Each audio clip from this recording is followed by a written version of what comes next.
ನಮಸ್ತೆ ಸ್ನೇಹಿತರೆ, ಇವತ್ತು ನಾವು ಪ್ರಥಮ BA ಕನ್ನಡ ಹೊಸಗನ್ನಡ ಕವಿತೆ ಮತ್ತು ನಾಟಕವನ್ನು ನೋಡ್ಕೊಳ್ಳೋ. ಇವತ್ತು ಪರೀಕ್ಷೆಯ ಅಂತಿಮ ತಯಾರಿಯನ್ನು ಮಾಡ್ಕೊಳ್ಳೋ. ಯಾರೆಲ್ಲ ಇದುವರೆಗೂ ಓದ್ಕೊಳ್ಳಿಲ್ವೋ ಸ್ವಲ್ಪ ಆದರೂ ಕೂಡ ನೀವು ಓದ್ಕೊಳ್ಬೇಕು, ಸ್ವಲ್ಪ ಆದರೂ ಕೂಡ ನೋಡ್ಕೊಳ್ಬೇಕು. ಎಷ್ಟು ನೀವು ಪಾಸ್ ಅಂಕಗಳಿಗೆ ಎಷ್ಟು ಬೇಕೋ ಅಷ್ಟಾದರೂ ಕೂಡ ನೋಡಿಕೊಂಡು ಓದ್ತಾ ಹೋಗಬೇಕು. ಮೊದಲಿಗೆ ನೀವು ನೋಡಬೇಕಾಗಿರುವಂತಹ ಪುಸ್ತಕ ಹೊಸಗನ್ನಡದ ಕವಿತೆ ಮತ್ತು ನಾಟಕ.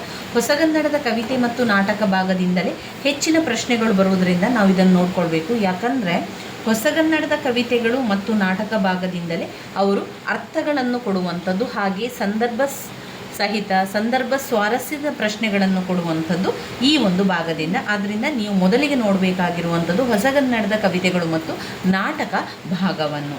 ಇದರಲ್ಲಿ ನಾವು ನೋಡೋದಾದರೆ ಹೊಸಗನ್ನಡದ ಕವಿತೆ, ಪ್ರತಿಯೊಂದು ಕವಿತೆಯ ಸಾರಾಂಶ ನಿಮಗೆ ಗೊತ್ತಿರಬೇಕು. ಪ್ರತಿಯೊಂದು ಸಾರಾಂಶ ಗೊತ್ತಿರಬೇಕು ಅಂತಾದರೆ ಸ್ವಲ್ಪ ಆದರೂ ಕೂಡ ಅದರ ವಿಚಾರ ಗೊತ್ತಿರಬೇಕು. ಇಲ್ಲಿ ತುಂಬ ಜನ ಕೇಳ್ತಾ ಇದ್ರಿ ಪ್ರಬಂಧವನ್ನು ಯಾವ ರೀತಿ ಬರಿಬೇಕು ಅಂತ. ಪ್ರಬಂಧವನ್ನು ಬರಿಬೇಕಾದ್ರೆ ನೀವು ಮಾಡಬೇಕಾದಂಥದ್ದು ಇಷ್ಟೇ. ಆರಂಭದಲ್ಲಿ ಅವರು ಯಾವ ಪ್ರಬಂಧವನ್ನು ಕೊಟ್ಟಿದ್ದಾರೆ ಅಂತ ನೀವು ನೋಡಿಕೊಳ್ಳಿ. ಅದಕ್ಕೆ ಸಂಬಂಧಪಟ್ಟಂತೆ ಮೊದಲಿಗೆ ಆರಂಭದಲ್ಲಿ ಸ್ವಲ್ಪ ಪೀಠಿಕೆಯ ರೀತಿಯಲ್ಲಿ ಬರಿಬೇಕು. ಪೀಠಿಕೆ ರೀತಿಯಲ್ಲಿ ಬರೆಯುವಂಥದ್ದು ಅಂದರೆ ಅವರು ಕೊಟ್ಟಿರುವಂತಹ ವಿಷಯವನ್ನು ತಗೊಂಡು ಆ ವಿಷಯಕ್ಕೆ ಸಂಬಂಧಪಟ್ಟಂತೆ ಏನಾದರೂ ಒಂದು ವಿಚಾರವನ್ನು ಬರೆಯಿರಿ, ನಿಮಗೆ ಗೊತ್ತಿರುವಂಥ ವಿಚಾರವನ್ನು ಬರೆಯಿರಿ. ನಂತರ ಪಾಯಿಂಟ್ಸ್ ರೀತಿಯಲ್ಲಿ ಬರಿತಾ ಹೋದರೂ ಕೂಡ ಒಳ್ಳೆಯದು. ಆ ಪ್ರಬಂಧಕ್ಕೆ ಸಂಬಂಧಪಟ್ಟ ವಿಚಾರದ ಬಗ್ಗೆ ಬರಿತಾ ಪಾಯಿಂಟ್ಸ್ಗಳನ್ನು ಕೂಡ ನಡುವಲ್ಲಿ ಹಾಕ್ತಾ ಬರೆಯಿರಿ. ಅದರಲ್ಲಿ ಒಂದು 2-3 ಪಾಯಿಂಟ್ಸ್ಗಳನ್ನು ಸೇರಿಸುವಂಥದ್ದು, ಆ ಪಾಯಿಂಟ್ಸ್ಗಳನ್ನು ಮತ್ತೆ ವಿವರಿಸುವಂಥದ್ದು.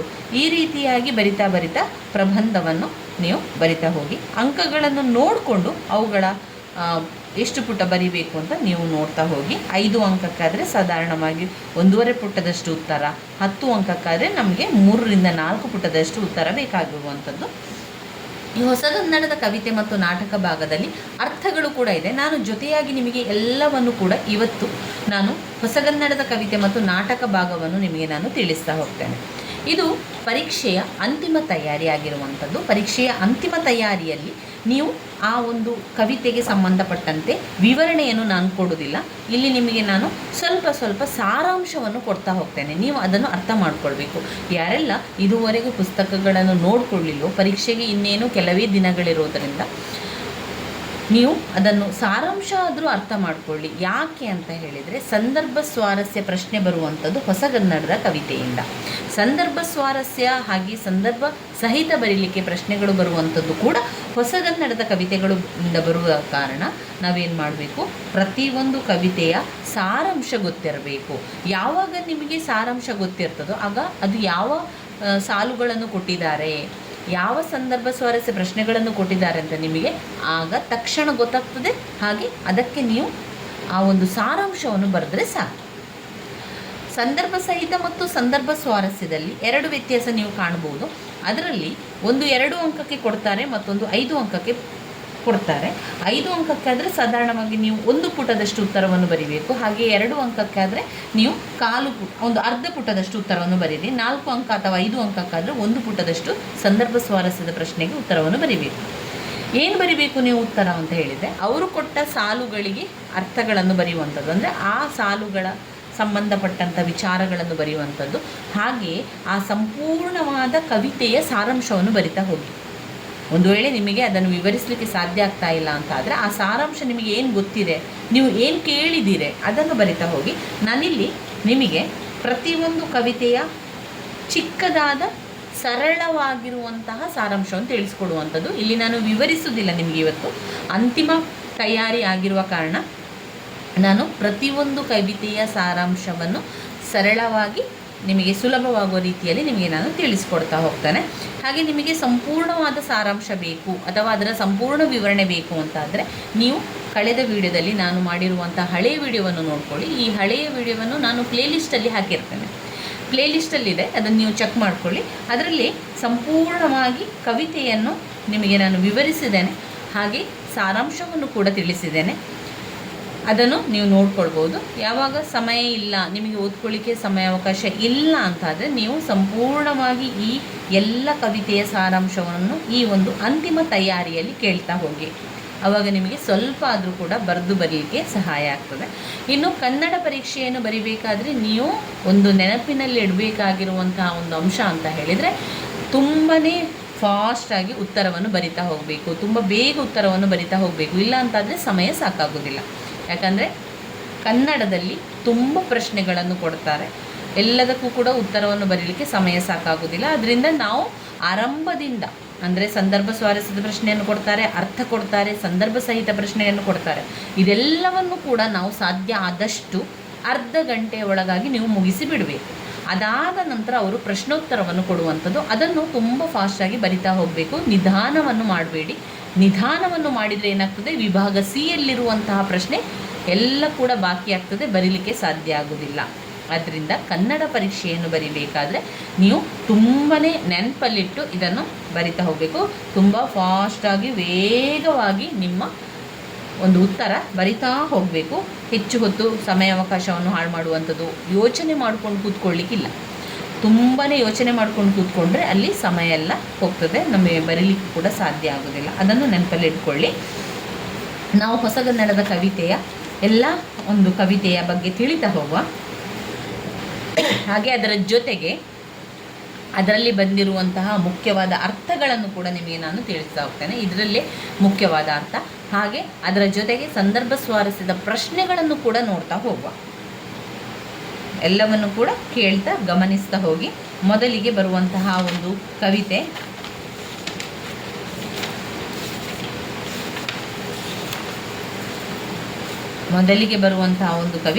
ಹುತ್ತರಿಯ ಹಾಡು. ಹುತ್ತರಿಯ ಹಾಡು ಕವಿತೆ ಬರೆದವರು ಪಂಜೆ ಮಂಗೇಶ ರಾವ್. ನಾವು ಕವಿತೆಯ ಹೆಸರು ಹಾಗೆ ಕವಿತೆಯನ್ನು ಬರೆದವರ ಹೆಸರನ್ನು ಕೂಡ, ಅಂದರೆ ಕವಿಯ ಹೆಸರನ್ನು ಕೂಡ ತಿಳ್ಕೊಳ್ಬೇಕು. ಯಾಕಂದರೆ ಸಂದರ್ಭ ಸ್ವಾರಸ್ಯ ಪ್ರಶ್ನೆಯನ್ನು ಬರಿಬೇಕಾದ್ರೆ, ಸಂದರ್ಭ ಸ್ವಾರಸ್ಯ ಹಾಗೆ ಸಂದರ್ಭ ಸಹಿತ ವಿವರಿಸಲಿಕ್ಕೆ ಬರಿಬೇಕಾದ್ರೆ ನಾವು ಕವಿತೆಯ ಹೆಸರಿನ ಜೊತೆಗೆ ಕವಿಯ ಹೆಸರನ್ನು ಕೂಡ ಬರೆದ್ರೆ ನಿಮಗೆ ಒಳ್ಳೆಯ ಅಂಕಗಳು ಸಿಗಲಿಕ್ಕೆ ಸಹಾಯ ಆಗ್ತದೆ. ಉದಾಹರಣೆಗೆ ಈಗ ಒಂದು ಸಂದರ್ಭ ಸ್ವಾರಸ್ಯ ಪ್ರಶ್ನೆಯನ್ನು ಕೊಟ್ಟಿದ್ದಾರೆ. ನಾವು ಅದನ್ನು ಯಾವ ರೀತಿ ಬರೆಯುವಂಥದ್ದು ನೋಡಿ, ಟೆಕ್ಸ್ಟ್ ಬುಕ್ಕಲ್ಲಿರುವ ಸಂದರ್ಭ ಸ್ವಾರಸ್ಯ ಪ್ರಶ್ನೆಗಳನ್ನೇ ಅವರು ಕೊಡುವಂಥದ್ದು. ಅದರಿಂದ ನೀವು ಅದನ್ನು ಗಮನಿಸಲೇಬೇಕು. ಈಗ ಉದಾಹರಣೆಗೆ ಬೊಮ್ಮಗಿರಿಯಂ ಪುಷ್ಪಗಿರಿ ಪರ್ಯಂತ ಬೆಳದಿ ದೇಶವು ಎನ್ನುವಂಥದ್ದು ಸಂದರ್ಭ ಸ್ವಾರಸ್ಯದ ಪ್ರಶ್ನೆ. ಈ ಸಾಲನ್ನು ಕೊಟ್ಟಿದ್ದಾರೆ ಅಂತ ಆದರೆ ನೀವು ಹೇಗೆ ಬರಿತೀರಾ? ಇದಕ್ಕೆ ಒಂದು ಉದಾಹರಣೆಯನ್ನು ಕೊಡ್ತೇನೆ. ಆ ಸಾಲನ್ನು ನೀವು ಬರಿಬೇಕು. ಬೊಮ್ಮಗಿರಿಯಂ ಪುಷ್ಪಗಿರಿ ಪರ್ಯಂತ ಬೆಳದಿ ದೇಶವು. ಈ ಸಾಲುಗಳನ್ನು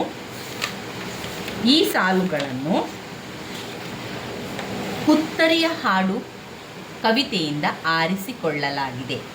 ಹುತ್ತರಿಯ ಹಾಡು ಕವಿತೆಯನ್ನು ಬರೆದವರು ಪಂಜೆ ಮಂಗೇಶ ರಾವ್ ಅವರು ಅಂತ ಫುಲ್ ಸ್ಟಾಪ್ ಹಾಕಿ ನಂತರ ಬರೆಯಿರಿ. ಕೆಳಗಿನ ಸಾಲಲ್ಲಿ ಪಂಜೆ ಮಂಗೇಶ ರಾವ್ ಅವರು ಬರೆದಿರುವಂತಹ ಹುತ್ತರಿಯ ಹಾಡಿನಲ್ಲಿ ಲೇಖಕರು ಇಲ್ಲಿ ಕೊಡಗಿನ ಪ್ರಕೃತಿ ಸೌಂದರ್ಯವನ್ನು ವಿವರಿಸ್ತಾ ಕೊಡಗಿನ ಆ ಒಂದು ಸಂಪೂರ್ಣವಾದ ಸೊಬಗನ್ನು ವಿವರಿಸ್ತಾ ಇದ್ದಾರೆ. ಎಷ್ಟು ಈ ಕೊಡಗು ಆವರಿಸಿಕೊಂಡಿದೆ ಅಂತ ಹೇಳಿದರೆ, ಬೊಮ್ಮಗಿರಿಯಂ ಅಂದರೆ ಬ್ರಹ್ಮಗಿರಿಯಿಂದ ಪುಷ್ಪಗಿರಿಯ ಪರ್ಯಂತ ಬೆಳದಿ ದೇಶವು. ಈ ದೇಶ ಅಂತ ಹೇಳುವಂಥದ್ದು ಆ ಕೊಡಗಿನ ಊರನ್ನು ಅವರು ವಿವರಿಸ್ತಾ ಇರುವಂಥದ್ದು. ಲೇಖಕರು ಹೇಳ್ತಾ ಇರುವಂಥದ್ದು ಬ್ರಹ್ಮಗಿರಿಯಿಂದ ಪುಷ್ಪಗಿರಿ ಅಂತ ಹೆಸರಿದೆ. ಅಲ್ಲಿ ಬೆಟ್ಟ ಗುಡ್ಡಗಳೇ ಇರುವಂಥದ್ದು ಕೊಡಗಿನಲ್ಲಿ. ಬ್ರಹ್ಮಗಿರಿಯಿಂದ ಪುಷ್ಪಗಿರಿಯ ತನಕ ಈ ಕೊಡಗು ಹಬ್ಬಿಕೊಂಡಿದೆ, ಅದು ಆವರಿಸಿಕೊಂಡಿದೆ. ಅದರ ಪರ್ಯಂತಿ ಬೆಳದಿ ದೇಶವು ಅಂತ ಇಲ್ಲಿ ವಿವರಿಸ್ತಾ ಇರುವಂಥದ್ದು. ಇಲ್ಲಿ ಲೇಖಕರು ಸಂಪೂರ್ಣವಾಗಿ ಕೊಡಗಿನ ಪ್ರಕೃತಿ ಸೌಂದರ್ಯವನ್ನು ವಿವರಿಸುತ್ತಾ ಕೊಡಗಿನ ಬೆಟ್ಟ ಗುಡ್ಡ ಪ್ರಕೃತಿ ಎಷ್ಟು ಆವರಿಸಿಕೊಂಡಿದೆ ಎನ್ನುವಂಥದ್ದು ವಿವರಿಸುವಂಥದ್ದನ್ನು ತಿಳಿಸುವಂಥದ್ದನ್ನು ನಾವು ಕಾಣ್ಬೋದು ಅಂತ ಬರೀರಿ. ಸಂದರ್ಭ ಸ್ವಾರಸ್ಯ ವಿವರಿಸಲಿಕ್ಕೆ ಬರುವಂಥದ್ದು ಯಾವಾಗಲೂ 2 ಅಂಕದ ಪ್ರಶ್ನೆಗಳಿರ್ತದೆ ಹೆಚ್ಚಾಗಿ. ಈ 2 ಅಂಕದ ಪ್ರಶ್ನೆಗೆ ನಾವು 1/4 ಪುಟದಷ್ಟು ಉತ್ತರವನ್ನು ಬರೆದರೆ ಸಾಕು. ಸಂದರ್ಭ ಸಹಿತ ಯಾವುದನ್ನು ಕೇಳ್ತಾರೆ ಅಂತ ಹೇಳಿದರೆ, ಉದಾಹರಣೆಗೆ ಈ ರೀತಿಯಾಗಿ ಅವರು 3 ಅಥವಾ 4 ಸಾಲುಗಳನ್ನು ಕೊಡ್ತಾರೆ. ಅದನ್ನು ನಾವು ನೋಡಿಕೊಂಡು ಇದು ಯಾವ ಒಂದು ಪದ್ಯದಿಂದ ಬಂದಿದೆ ಅಂತ ನಾವು ನೆನಪಲ್ಲಿ ಇಟ್ಕೊಳ್ಬೇಕು. ಆ ಸಾಲುಗಳನ್ನು ಓದಿದ ತಕ್ಷಣ, ಅಂದರೆ ನೀವು ಸಾರಾಂಶವನ್ನು ಕಲ್ತಿದ್ದೀರಿ ಅಂತ ಆದರೆ ಆ ಸಾರಾಂಶವನ್ನು ನೋಡಿದ ತಕ್ಷಣ ನಿಮಗೆ ಅನಿಸ್ತದೆ ಇದು ಈ ಪದ್ಯದಿಂದ ಬಂದಿದೆ ಎನ್ನುವಂಥದ್ದು ನಮಗೆ ಅರ್ಥ ಆಗ್ತದೆ. ಆದ್ದರಿಂದ ಸಾರಾಂಶ ನೀವು ಕಲ್ತ್ಕೊಳ್ಬೇಕು. ಸಾರಾಂಶವನ್ನು ಕಲ್ತ್ಕೊಂಡ್ರೆ ನಮಗೆ ತಕ್ಷಣವೇ ಅದು ಗೊತ್ತಾಗ್ತದೆ. ಉದಾಹರಣೆಗೆ ನೋಡಿ, ಈ ಸಾಲುಗಳನ್ನು ಸಂದರ್ಭ ಸಹಿತಕ್ಕೆ ಕೊಡುವಂಥದ್ದು. ಸರ್ವೋದಯ, ಸರ್ವೋದಯ, ಸರ್ವೋದಯ ಯುಗ ಮಂತ್ರ, ಸರ್ವೋದಯವೇ ಸ್ವಾತಂತ್ರ್ಯದ ಶ್ರೀತಂತ್ರ ಅಂತ ಈ 3 ಸಾಲುಗಳನ್ನು ಕೊಟ್ಟಿದ್ದಾರೆ. ಹಳೆಯ ಪ್ರಶ್ನೆ ಪತ್ರಿಕೆಯಲ್ಲಿ, ಒಂದು ಪ್ರಶ್ನೆ ಪತ್ರಿಕೆಯಲ್ಲಿ ಕೊಟ್ಟಿದ್ದಾರೆ. ಈ ರೀತಿ ಸಾಲುಗಳನ್ನು ಬರೆದ್ರೆ ಹೇಗೆ ಬರಿತೀರಿ? ಈ ಸಾಲುಗಳನ್ನು ಬರೆದ್ರೆ ನಾವು ಬರಿಬೇಕು, ಆ ಸಾಲುಗಳನ್ನು ನಿಮ್ಮ ಉತ್ತರ ಪತ್ರಿಕೆಯಲ್ಲಿ ಬರೀರಿ. ಈ ನಂತರ ಬರೀರಿ, ಈ ಸಾಲುಗಳನ್ನು ಶ್ರೀ ಸಾಮಾನ್ಯರ ದೀಕ್ಷಾ ಗೀತೆ ಎನ್ನುವ ಕವಿತೆಯಿಂದ ಆರಿಸಿಕೊಳ್ಳಲಾಗಿದೆ. ಶ್ರೀ ಸಾಮಾನ್ಯರ ದೀಕ್ಷಾ ಗೀತೆ ಎನ್ನುವ ಕವಿತೆಯಿಂದ ಆರಿಸಿಕೊಳ್ಳಲಾಗಿದೆ. ಶ್ರೀ ಸಾಮಾನ್ಯರ ದೀಕ್ಷಾ ಗೀತೆಯನ್ನು ಬರೆದವರು ಕುವೆಂಪು ಅಂತ ಬರೀಬೇಕು. ನಂತರ ಈ ಸಾಲುಗಳನ್ನು ವಿವರಿಸುವಂಥದ್ದು. ಆ ಸಾಲುಗಳಿಗೆ ಸಂಬಂಧಪಟ್ಟಂತೆ ನಿಮಗೆ ಏನು ಗೊತ್ತಿದೆ ಅದನ್ನು ವಿವರಿಸಿ. ಇಲ್ಲ ಅಂತಾದರೆ ಅವರು ಹೇಳಿರುವಂಥದ್ದು ಅಂದರೆ ಈ ಒಂದು ಸರ್ವರ ಕಾಲದ ಬಗ್ಗೆ ಇಲ್ಲಿ ಲೇಖಕರು ವಿವರಿಸುವಂಥದ್ದನ್ನು ಕಾಣ್ಬೋದು. ಸರ್ವೋದಯದ ಬಗ್ಗೆ ಅವರು ವಿವರಿಸ್ತಾ ಇರುವಂಥದ್ದು. ಪ್ರಜಾಸತ್ತಾತ್ಮಕ ಸಮಾಜದ ಮೌಲ್ಯಗಳನ್ನು ಕವಿ ಎತ್ತಿ ಹಿಡಿದಿರುವ ಬಗ್ಗೆ ಈ ರೀತಿಯನ್ನು ಹೇಳುವಂಥ ಸರ್ವ ಸಮಾನತೆ, ಎಲ್ಲ ಕಡೆ ಸರ್ವ ಸಮಾನತೆ ಬೇಕು. ಸರ್ವ ಸಮಾನತೆಯ ಸಮಾಜದ ನಿರ್ಮಾಣಕ್ಕೆ, ಇದರ ಅನುಷ್ಠಾನ ಸತ್ಕಾರ್ಯಕ್ಕೆ ಎಲ್ಲರೂ ಬನ್ನಿ ಎನ್ನುವಂಥದ್ದು. ಸರ್ವೋದಯ, ಸರ್ವೋದಯ, ಸರ್ವೋದಯ ಯುಗ ಮಂತ್ರ, ಸರ್ವೋದಯವೇ ಸ್ವಾತಂತ್ರ್ಯದ ಶ್ರೀತಂತ್ರ. ಸರ್ವೋದಯ ಎನ್ನುವಂಥದ್ದೇ ಸ್ವಾತಂತ್ರ್ಯವಾಗಿರುವಂಥದ್ದು ಅಂತ ಇಲ್ಲಿ ವಿವರಿಸುವಂಥದ್ದನ್ನು ಕಾಣ್ಬೋದು. ಅದನ್ನೇ ಆ ರೀತಿಯಾಗಿ ವಿವರಿಸ್ತಾ ಹೋದರೆ ಆಯಿತು.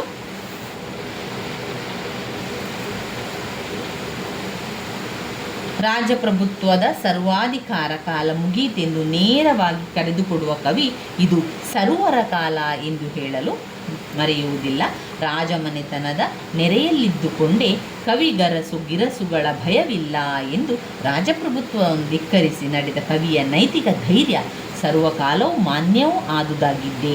ಸರ್ವೋದಯವು ಯುಗ ಮಂತ್ರವಾದರೆ ಸರ್ವ ಸಮಾನತೆಯ ಸಮಾಜ ನಿರ್ಮಾಣವಾದಂತೆಯೇ ಸರಿ ಎಂದು ತತ್ವವನ್ನು ಕುವೆಂಪು ಅವರು ಬಲವಾಗಿ ನಂಬಿದರು. ಅದನ್ನು ಅವರಲ್ಲಿ ವಿವರಿಸ್ತಾ ಇರುವಂಥದ್ದು ಈ ರೀತಿಯಾಗಿರುವಂಥದ್ದು. ಇದನ್ನು ನಿಮಗೆ ನಾನು ಉದಾಹರಣೆ ಹೇಳ್ತಾ ಇರುವಂಥದ್ದು.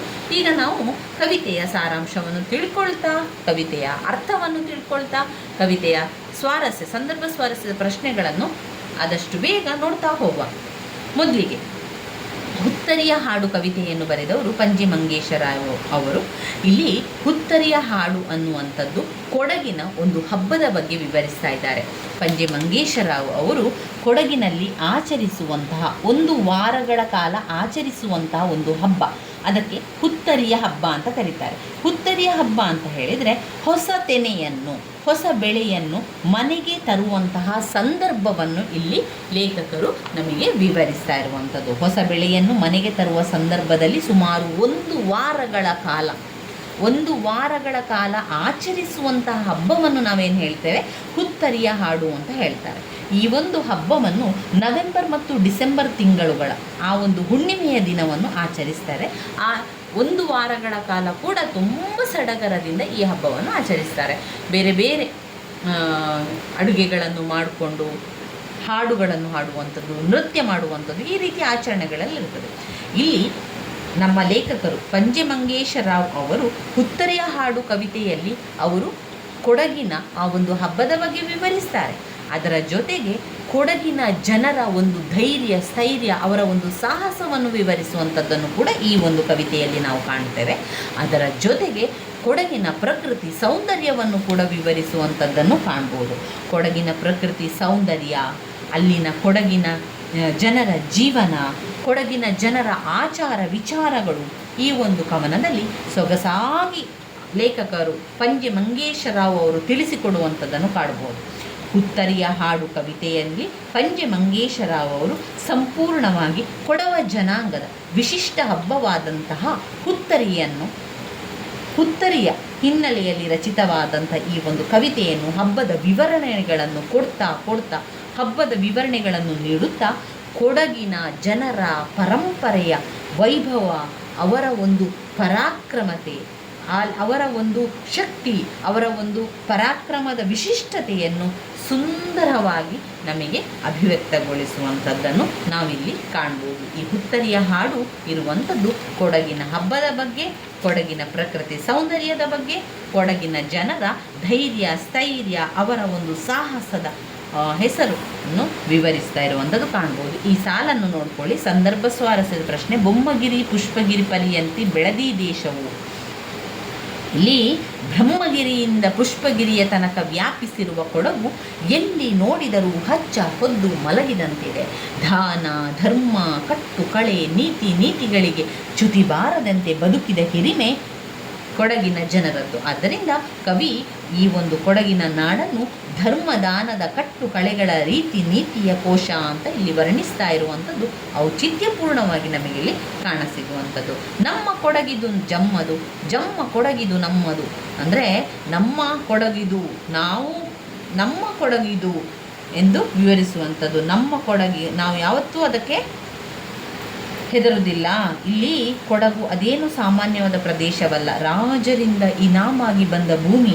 ಇಲ್ಲಿ ಜಮ್ಮ ಅಂದರೆ ನನ್ನ ಸೇವಕನಾಗಿ ಅರಸನು ಇನಾಮಾಗಿ ಉಂಬಳಿಯಾಗಿ ಕೊಟ್ಟಂತಹ ಭೂಮಿ ಎಂದರ್ಥ.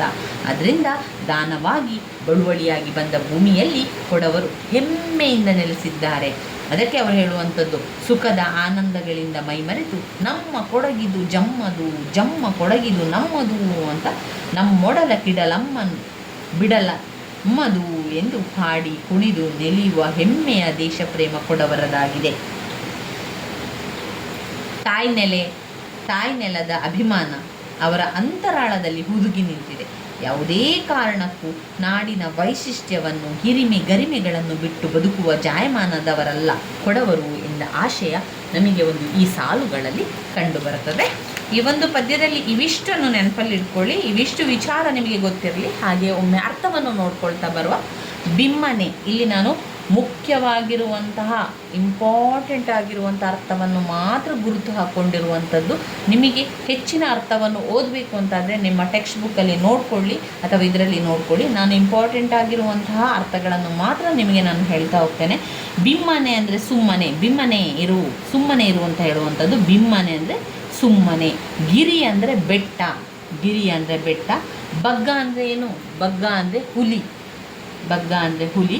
ಜಮ್ಮದು ಅಂದರೆ ಏನು? ನಾವು ಹೆದರುವುದಿಲ್ಲ, ನಾವು ಯಾವುದಕ್ಕೂ ಜಮ್ಮುವುದಿಲ್ಲ, ಅಂದರೆ ನಾವು ಯಾವುದಕ್ಕೂ ಹೆದರುವುದಿಲ್ಲ. ಜಮ್ಮದು ಅಂದರೆ ಹೆದರುವುದಿಲ್ಲ. ಅಮ್ಮದು ಅಂದರೆ ಏನು?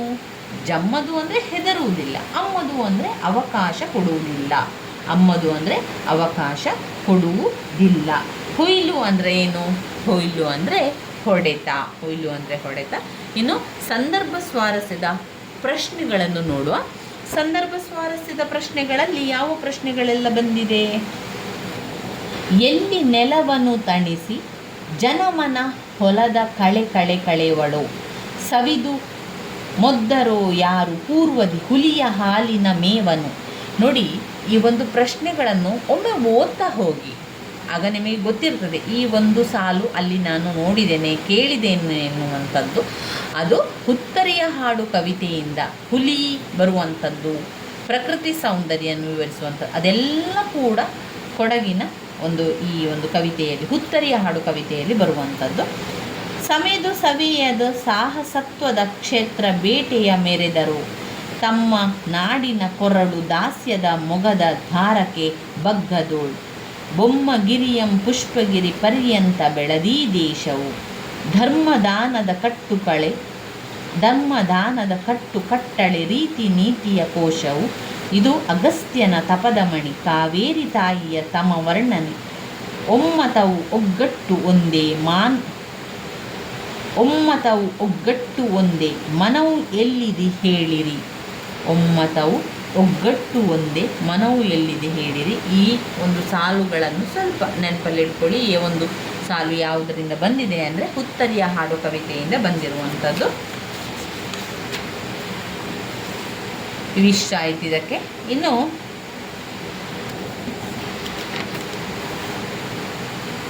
ಹುತ್ತರಿಯ ಹಾಡು ಸಾರಾಂಶವನ್ನು ಮತ್ತೊಮ್ಮೆ ಹೇಳ್ತೇನೆ. ಅವರು ಕೊಟ್ಟಿರುವಂತಹ ಸಾರಾಂಶ ಈ ರೀತಿಯಾಗಿದೆ ನೋಡಿ. ಪಂಜೆ ಮಂಗೇಶರಾಯರು ಮಡಿಕೇರಿಯ ಸೆಂಟ್ರಲ್ ಹೈಸ್ಕೂಲಿನಲ್ಲಿ ಮುಖ್ಯೋಪಾಧ್ಯಾಯರಾಗಿ ಸೇವೆಯನ್ನು ಸಲ್ಲಿಸಿದರು. ಅಲ್ಲಿಯೇ ಸರಕಾರಿ ಕಾಲೇಜಿನಲ್ಲಿ ಅಧ್ಯಾಪಕರಾಗಿ ಕೆಲಸ ಮಾಡಿದರು. ಇದರಿಂದಾಗಿ ಪಂಜೆ ಮಂಗೇಶರಾಯರು ಕೊಡಗಿನ ಇತಿಹಾಸ, ಸಂಸ್ಕೃತಿ, ಭಾಷೆ, ಅಲ್ಲಿಯ ಜನರ ನಡೆನುಡಿ, ಗುಣಸ್ವಭಾವ, ಆಚಾರ, ವಿಚಾರ ಎಲ್ಲವನ್ನು ಹತ್ತಿರದಿಂದ ಬಲ್ಲವರಾಗಿದ್ದರು. ಆ ನಾಡಿನ ಪ್ರಕೃತಿಯ ಸೊಬಗು, ಸಂಸ್ಕೃತಿ, ಕ್ಷೇತ್ರಗುಣ, ಧರ್ಮಗಳಿಗೆ ಮನಸೋತರು. ಆದ್ದರಿಂದ ಕೊಡಗಿನ ವೈಭವ ವೈಶಿಷ್ಟ್ಯವನ್ನು ಸೊಗಸಾಗಿ ಬಿಂಬಿಸುವ ಹುತ್ತರಿಯ ಹಾಡು ರಚನೆಗೆ ಮುಂದಾದರು. ಹುತ್ತರಿಯ ಹಾಡು ಎಂಬ ಪದ ಮೂಲ ಹುತ್ತರಿ. ಹುತ್ತರಿ ಅಂದರೆ ಹೊಲದ ಅಕ್ಕಿ, ಹೊಸ ಅಕ್ಕಿಯನ್ನು ತರುವಂಥದ್ದು. ಹೊಸ ಅಕ್ಕಿ ಇರುವ ಭತ್ತದ ಹಸಿತೆನೆಯನ್ನು ಮನೆಗೆ ತುಂಬಿಕೊಳ್ಳುವ, ಅರ್ಥಾತ್ ಹೊಸ ಭತ್ತದ ಕುಯಿಲನ್ನು ನಡೆಸುವ ಪೂರ್ವಭಾವಿ ಹಬ್ಬವೇ ಹುತ್ತರಿ. ವಾಸ್ತವವಾಗಿ ಕೊಡವರ ಈ ಹಬ್ಬ ಹೊಸ ಅಕ್ಕಿಯನ್ನು ಪೊಂಗಿಸುವ ನಮ್ಮ ಸಂಕ್ರಾಂತಿ ಹಬ್ಬವನ್ನು ನೆನಪಿಗೆ ತರ್ತದೆ. ಹುತ್ತರಿಯ ಹಬ್ಬವನ್ನು ಸಾಮಾನ್ಯವಾಗಿ ನವೆಂಬರ್ ಅಥವಾ ಡಿಸೆಂಬರ್ ತಿಂಗಳಿನಲ್ಲಿ ಕಾರ್ತಿಕ ಪೌರ್ಣಮಿ, ರೋಹಿಣಿ ಅಥವಾ ಕೃತಿಕಾ ನಕ್ಷತ್ರದ ಕಾಲದಲ್ಲಿ ಆಚರಿಸುತ್ತಾರೆ. ಕೇರಳದ ಓಣಂ ಕಳೆದ 3 ತಿಂಗಳಲ್ಲಿ ಕೊಡಗಿನಲ್ಲಿ ಹುತ್ತರಿ ಬರುತ್ತಿದೆ. ಹಾಗಾಗಿ ಇದರಿಂದ ಓಣಂ ಹಿಂದೆ ಪುತ್ತರಿ ಬರುತ್ತದೆ ಎಂಬ ಗಾದೆ ಮಾತು ಕೂಡ ಬಳಕೆಯಲ್ಲಿದೆ.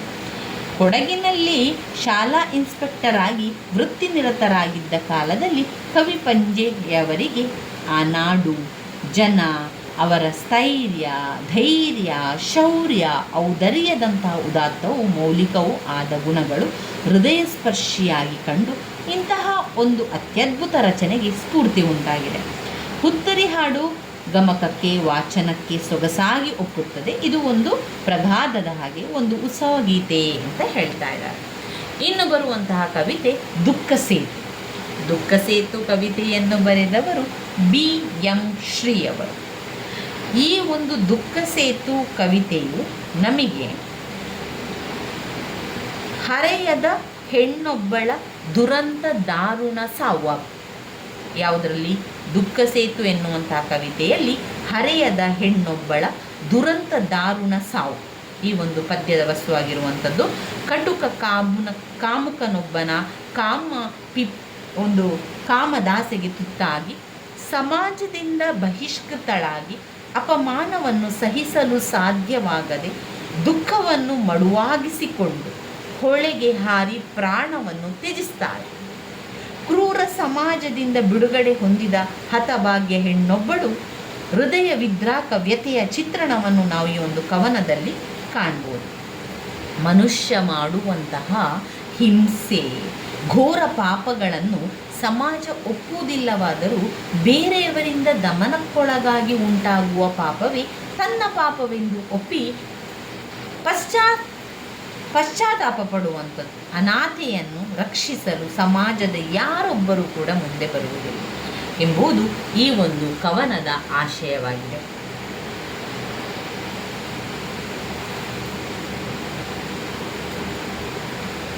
ಇಲ್ಲಿ ಲೇಖಕರು ಸಂಪೂರ್ಣವಾಗಿ ಆ ಒಂದು ಹೆಣ್ಣು ಮಗುಳ ದಾರುಣ ಸಾವನ್ನು ವಿವರಿಸ್ತಾ ಇರುವಂಥದ್ದು ಕಾಣ್ಬೋದು.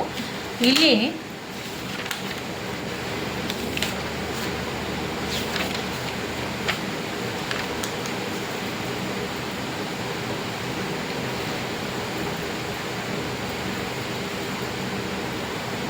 ದುಃಖಸೇತು ಕವಿತೆ ಥಾಮಸ್ ಹುಡ್ ಕವಿಯ ಬ್ರಿಡ್ಜ್ ಆಫ್ ಸೈನ್ಸ್ ಕವಿತೆಯ ಅನುವಾದ ಅಂತ. ಕಟುಕ ಕಾಮುಕನೊಬ್ಬನಿಗೆ ತುತ್ತಾಗಿ ಸಮಾಜ ವಿದೂರಳಾಗಿ ದುಃಖವನ್ನೇ ಸೇತುವೆಯಾಗಿಸಿಕೊಂಡು ಹೊಳೆಗೆ ಹಾರಿ ಅಸುನೀಗಿ ಬಿಡುಗಡೆ ಪಡೆದುಕೊಂಡ ಹರೆಯದ ಹೆಣ್ಣೊಬ್ಬಳ ಹೃದಯ ವಿದ್ರಾವಕ ಚಿತ್ರಣವನ್ನು ಈ ಒಂದು ಕವಿತೆ ಒಳಗೊಂಡಿದೆ. ಮನುಷ್ಯ ಮಾಡುವ ಹಿಂಸೆ ಅದೇ ನರಕ ಹಿಂಸೆ. ದುಃಖಗಳನ್ನು, ಪಾಪಿಗಳನ್ನು ಸಮಾಜ ಧಿಕ್ಕರಿಸಿದರೂ ತನ್ನ ಪಾಪವನ್ನೊಪ್ಪಿ ಮರೆ ಹೋಗುವ ಇಂತಹ ಅನಾಥೆಯನ್ನು ಆರಕ್ಷಕನು ಅಟ್ಟುವುದಿಲ್ಲವೆಂಬ ಕವನದ ಆಶಯ ಒಂದು ಮನನೀಯವಾಗಿರುವಂಥದ್ದನ್ನು ಕಾಣ್ಬೋದು. ಅಂದರೆ ಎಲ್ಲರಿಗೂ ಕೂಡ ಅವಳ ತಪ್ಪೇ ಕಾಣ್ತಾ ಇದೆ, ಅಥವಾ ಅವಳು ಮಾಡಿದಾಳೆ, ಅವಳು ತಪ್ಪು ಮಾಡಿದಾಳೆ ಅಂತ ಅನಿಸ್ತದೆ ಹೊರತು ಅವಳು ಸಮಾಜದಲ್ಲಿ ಒಂದು ನೋವನ್ನು ಅನುಭವಿಸಿದಾಳೆ, ಸಮಾಜದಲ್ಲಿ ಎಲ್ಲರೂ ಅವಳನ್ನು ನಿಷ್ಠುರವಾಗಿ ಕಾಣ್ತಾ ಇದ್ದಾರೆ ಅಂತ ಯಾರೂ ಕೂಡ ಗೋಚರಿಸೋದಿಲ್ಲ. ಅವಳಿಗೆ ಆಗಿರುವಂತಹ ಅನ್ಯಾಯದ ವಿರುದ್ಧ ಮಾತನಾಡಲಿಕ್ಕೆ ಯಾರೂ ಕೂಡ ಇರೋದಿಲ್ಲ.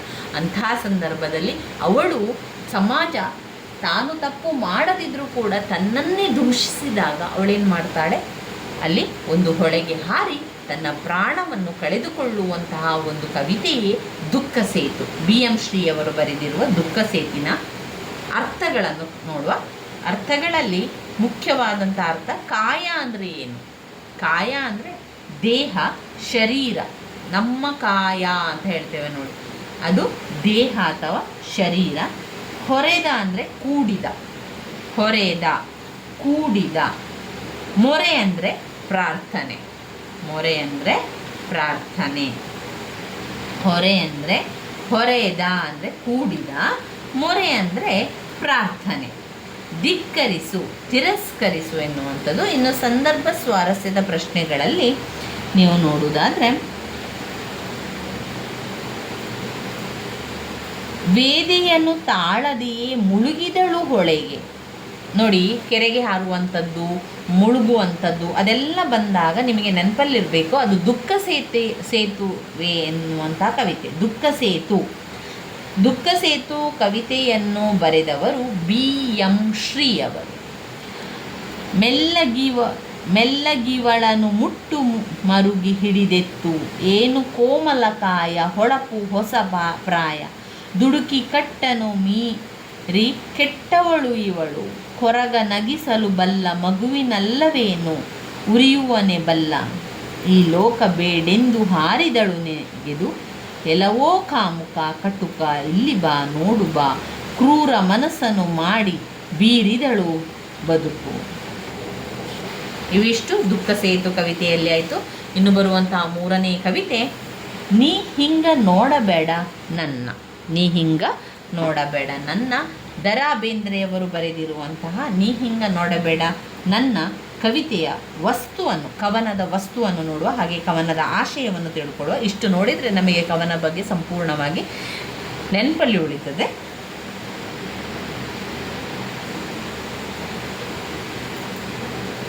ನಾದಲೀಲೆಯಲ್ಲಿ ಬರುವ ಈ ಕವಿತೆಯನ್ನು ಕೀರ್ತಿನಾಥ ಕುರ್ತಕೋಟಿಯವರು ಸ್ವಂತ ಜೀವನದ ಅಭೀಪ್ಸೆ, ಅನುಭವಗಳನ್ನು ಪ್ರಕಟಿಸುವ ಕವಿತೆಗಳ ಸಾಲಿಗೆ ಸೇರಿಸದೆ ಶುದ್ಧ ಭಾವಗೀತೆಯ ಗುಂಪಿಗೆ ಸೇರಿಸಿ ವರ್ಗೀಕರಣ ಮಾಡಿರುವುದು ಇಲ್ಲಿ ಗಮನಿಸಬೇಕಾದ ವಿಚಾರ.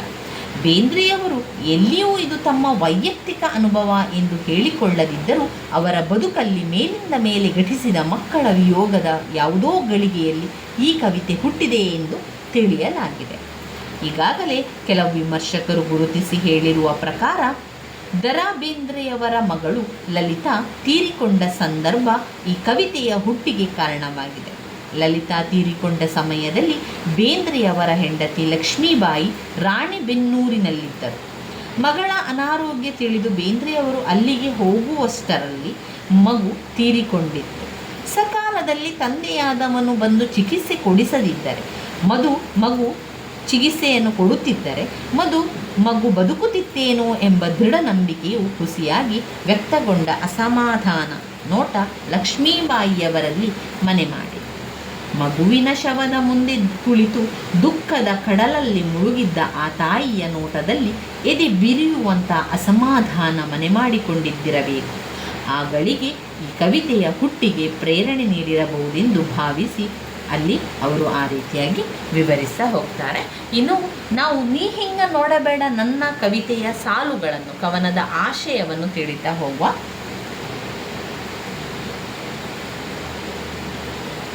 ಇದೊಂದು ಕರುಣಾರಸ ಪ್ರಸಂಗದ ಕವಿತೆ. ವಿಷಾದ ಅಥವಾ ದುಃಖ ಇಲ್ಲವೇ ಶೋಕವೇ ಇದರ ಪ್ರಮುಖ ಸ್ಥಾಯಿ ನೆಲೆ. ಆದರೆ ಇದನ್ನು ಒಂದು ಪ್ರಣಯ ಕವಿತೆ ಎನ್ನುವಂತೆ ಬಿಂಬಿಸುವ ಪ್ರಯತ್ನ ಮಾಡಲಾಗಿದೆ. ಇದು ಸರಿಯಲ್ಲ. ಈ ಕವಿತೆ ಸಾಹಿತ್ಯದ ಓದುಗರಿಗೆ, ವಿಮರ್ಶಕರಿಗೆ ನಿಲುಕಿದ ನೆಲೆಯೇ ಬೇರೆ, ಸಾಮಾನ್ಯ ಜನತೆಗೆ ತಲುಪಿದ ಅರ್ಥವೇ ಬೇರೆ. ಆ ಬಗೆಯ ದ್ವಂದ್ವತೆಯ ಅರ್ಥ ವೈಚಿತ್ರ್ಯವೊಂದು ಸಂಭವಿಸಲು ಕಾರಣ ಸಿನಿಮಾ ಮತ್ತು ನಾಟಕಗಳಲ್ಲಿ ಪದ್ಯದ ಪಲ್ಲವಿ ಮತ್ತು ಬೇರೆ ಸಾಲುಗಳನ್ನು ಮಾತ್ರ ಹಿಡಿದು ಇದೊಂದು ಪ್ರಣಯ ಗೀತೆ ಎಂಬಂತೆ ಬಿಂಬಿಸುವ ಪ್ರಯತ್ನ ಮಾಡಿದ್ದು. ಇಷ್ಟೆಲ್ಲ ಅವಾಂತರಕ್ಕೆ ತಾರ್ಕಿಕ ಅಂತ್ಯ ಕಂಡಿದ್ದ ಸ್ವತಃ ಬೇಂದ್ರೆಯವರೇ ಪದ್ಯಕ್ಕೆ ನೀಡಿರುವ ಟಿಪ್ಪಣಿಯಿಂದ. ಅಪತ್ಯಗಳನ್ನು ಕಳೆದುಕೊಂಡ ಸತಿಯೊಬ್ಬಳು ಅಸನ್ನ ಮರಣ ಶಿಶುವನ್ನು ನೋಡಲು ಬಂದ ಪತಿಯನ್ನು ಕುರಿತು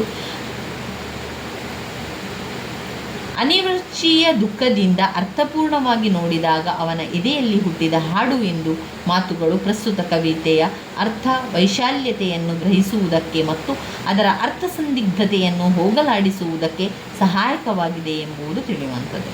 ಕವಿತೆಯ ಭಾವದಲ್ಲಿ ಮಗುವೊಂದು ಮರಣಿಸಿದಾಗ ತಾಯಿಯೊಬ್ಬಳು ಅನುಭವಿಸುವ ಶೋಕ, ಗಂಡನ ನಿರಂತರ ಸಾಂತ್ವನದ ಚಿತ್ರಣ ಸ್ಪಷ್ಟವಾಗಿ ಕಂಡುಬರುತ್ತದೆ.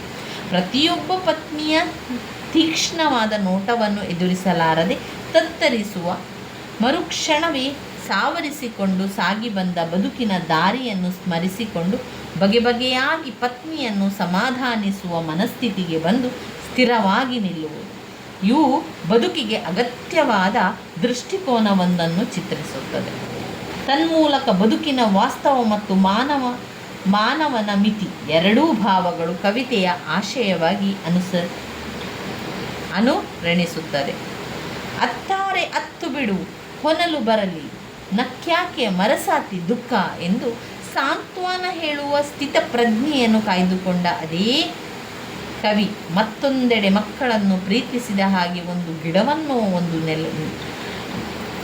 ನವಿಲನ್ನು ಪ್ರೀತಿಸುವುದು ಕಷ್ಟ, ಮಮತಾ ಮೈಯಾಗುವುದು ಎನ್ನುವಲ್ಲಿ ಅವರ ವ್ಯಕ್ತಿತ್ವದ ಇನ್ನೊಂದು ಮುಖವನ್ನು ಕಾಣಬಹುದಾಗಿದೆ.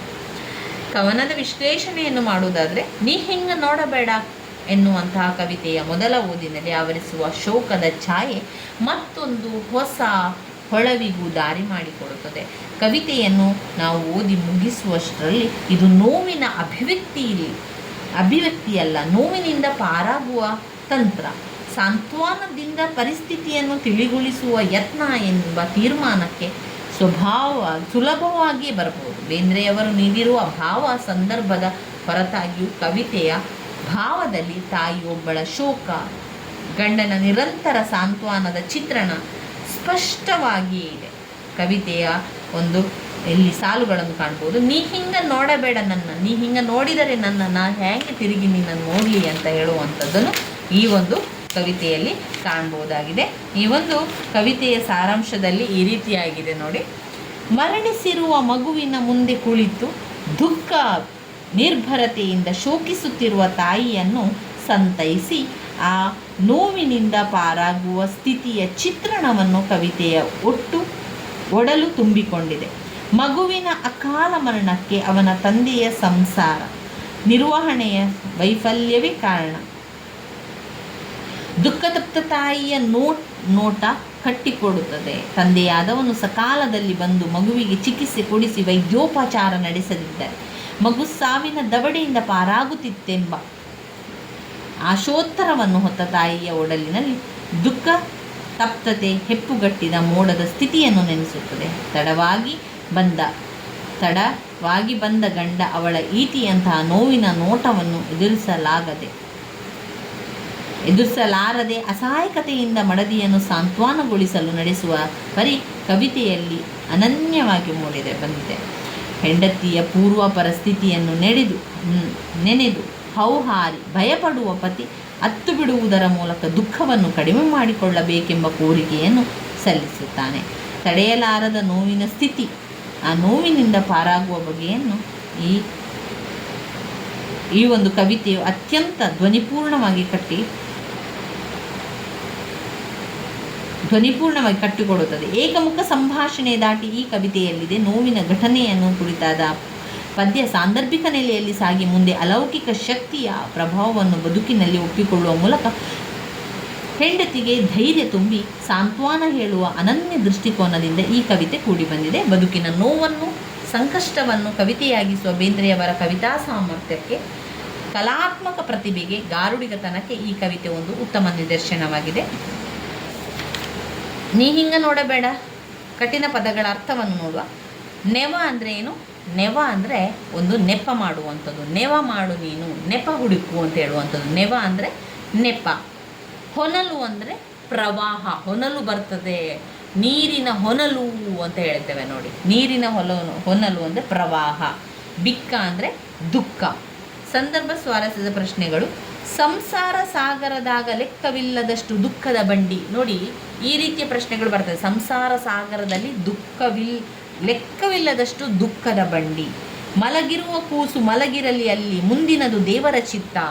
ಅಂದರೆ ಈ ಒಂದು ಕವಿತೆಯಲ್ಲಿ ನೀ ಹಿಂಗ ನೋಡಬೇಡ ನನ್ನ, ದ.ರಾ ಬೇಂದ್ರೆಯವರು ಬರೆದಿರುವಂತಹ ಈ ಒಂದು ಕವಿತೆಯಲ್ಲಿ ಸಂಪೂರ್ಣವಾಗಿ ಆ ಒಂದು ಮಗುವಿನ ಮರಣಿಸಿದಂತಹ ಮಗುವನ್ನು ಅಲ್ಲೇ ಕುಳಿತಿರುವಂಥ ತಾಯಿ ನೋಡ್ತಾ ತಂದೆಯನ್ನು ನೋಡಿರುವಂಥ ಸಂದರ್ಭದಲ್ಲಿ ಹೇಳುವಂಥದ್ದು ಮಲಗಿರುವ ಕೂಸು ಮಲಗಿರಲಿ ಅಲ್ಲಿ, ಅಂದರೆ ತಂದೆ ಇಲ್ಲಿ ಹೇಳುವಂಥದ್ದು ಮುಂದಿನದು ದೇವರ ಚಿತ್ತ.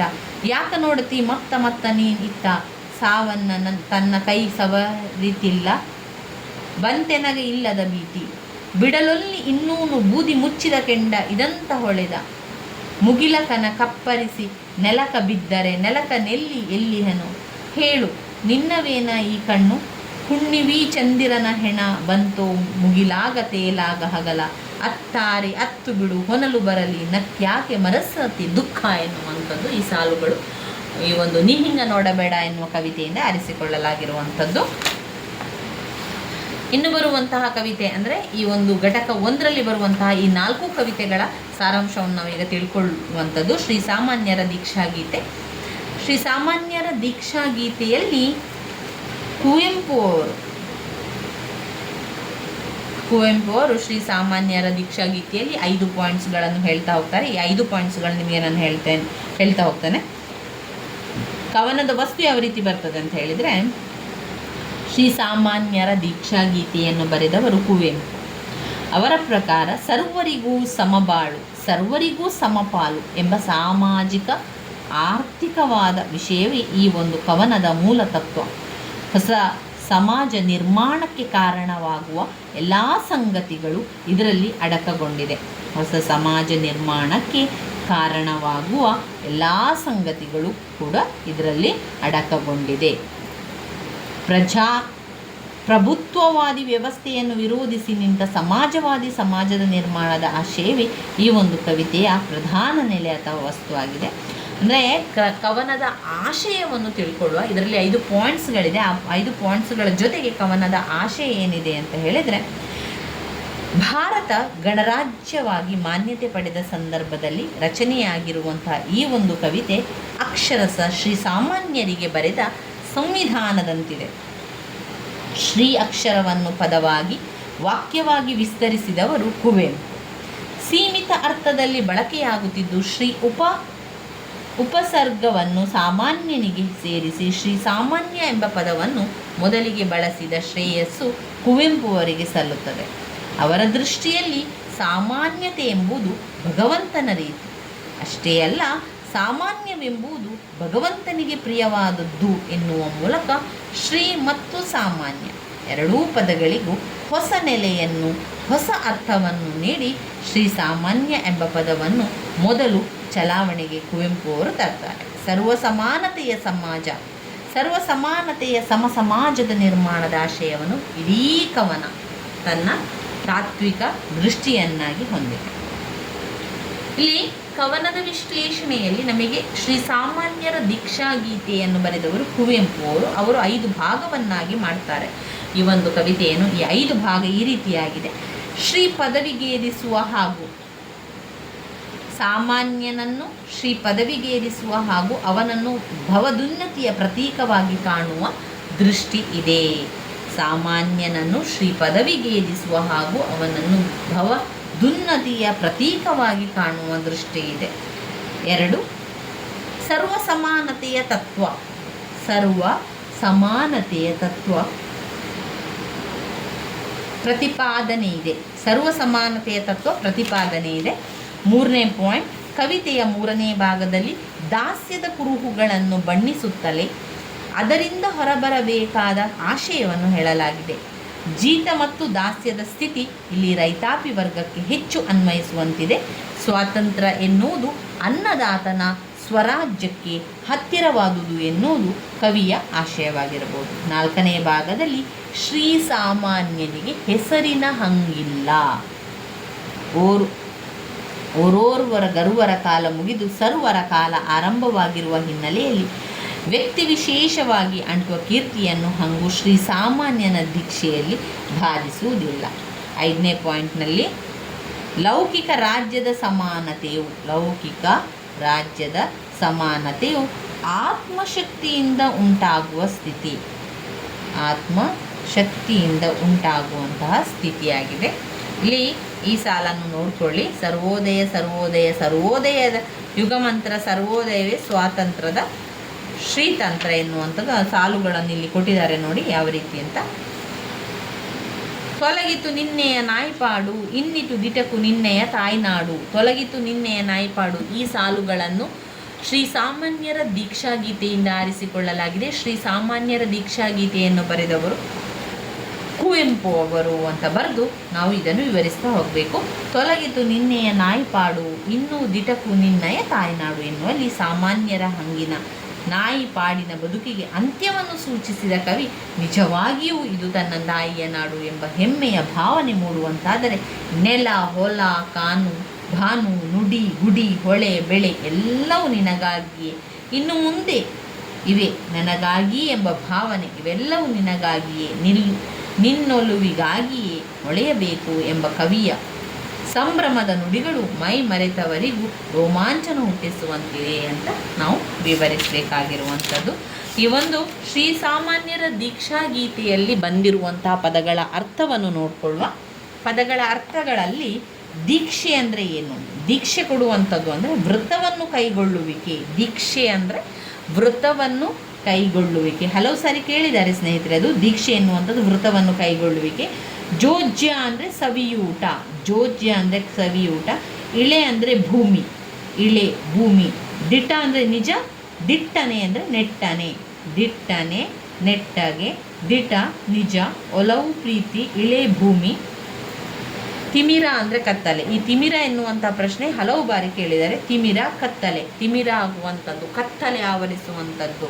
ಕುನಿ ಅಂದರೆ ಮುದುಡು, ವಕ್ಷ ಅಂದರೆ ಎದೆ, ಮಿಥ್ಯ ಅಂದರೆ ಸುಳ್ಳು, ಪ್ರಖ್ಯಾತಿ ಪ್ರಸಿದ್ಧ, ವಮನ ಅಂದರೆ ವಾಂತಿ, ವಮನ ಅಂದರೆ ವಾಂತಿ. ಇಲ್ಲಿ ಸಂದರ್ಭ ಸ್ವಾರಸ್ಯದ ಪ್ರಶ್ನೆಗಳನ್ನು ನೋಡಿಕೊಳ್ಳುವ. ಸಾಮಾನ್ಯ ಭಗವಂತನ ರೀತಿ, ಸಾಮಾನ್ಯ ದಿಟ ಭಗವಾನ್ ಪ್ರೀತಿ. ಈ ಸಾಮಾನ್ಯ ಎನ್ನುವಂಥ ಪದ ಬರುವಂಥದ್ದು ಶ್ರೀ ಸಾಮಾನ್ಯರ ದೀಕ್ಷಾಗೀತೆಯಲ್ಲಿ ಎನ್ನುವಂಥದ್ದು ನೆನಪಲ್ಲಿಟ್ಕೊಳ್ಳಿ. ಶ್ರೀ ಸಾಮಾನ್ಯರ ದೀಕ್ಷಾಗೀತೆಯನ್ನು ಬರೆದವರು ಕುವೆಂಪು ಅವರು. ಸಾಮಾನ್ಯ ಭಗವಂತ, ಭಗವಂತನ ರೀತಿ, ಸಾಮಾನ್ಯನೇ ದಿಟ ಭಗವಾನ್ ಪ್ರೀತಿ. ಸಾಮಾನ್ಯರ ಪೂಜೆಗೆ ಶ್ರೀ ದೀಕ್ಷೆಯ ಕೊಳ್ಳಿಂ, ಕೊನೆಗೊಂಡಿತೋ ಓರ್ವರ ಸರ್ವರ ಕಾಲ, ಇದು ಸರ್ವರ ಕಾಲ.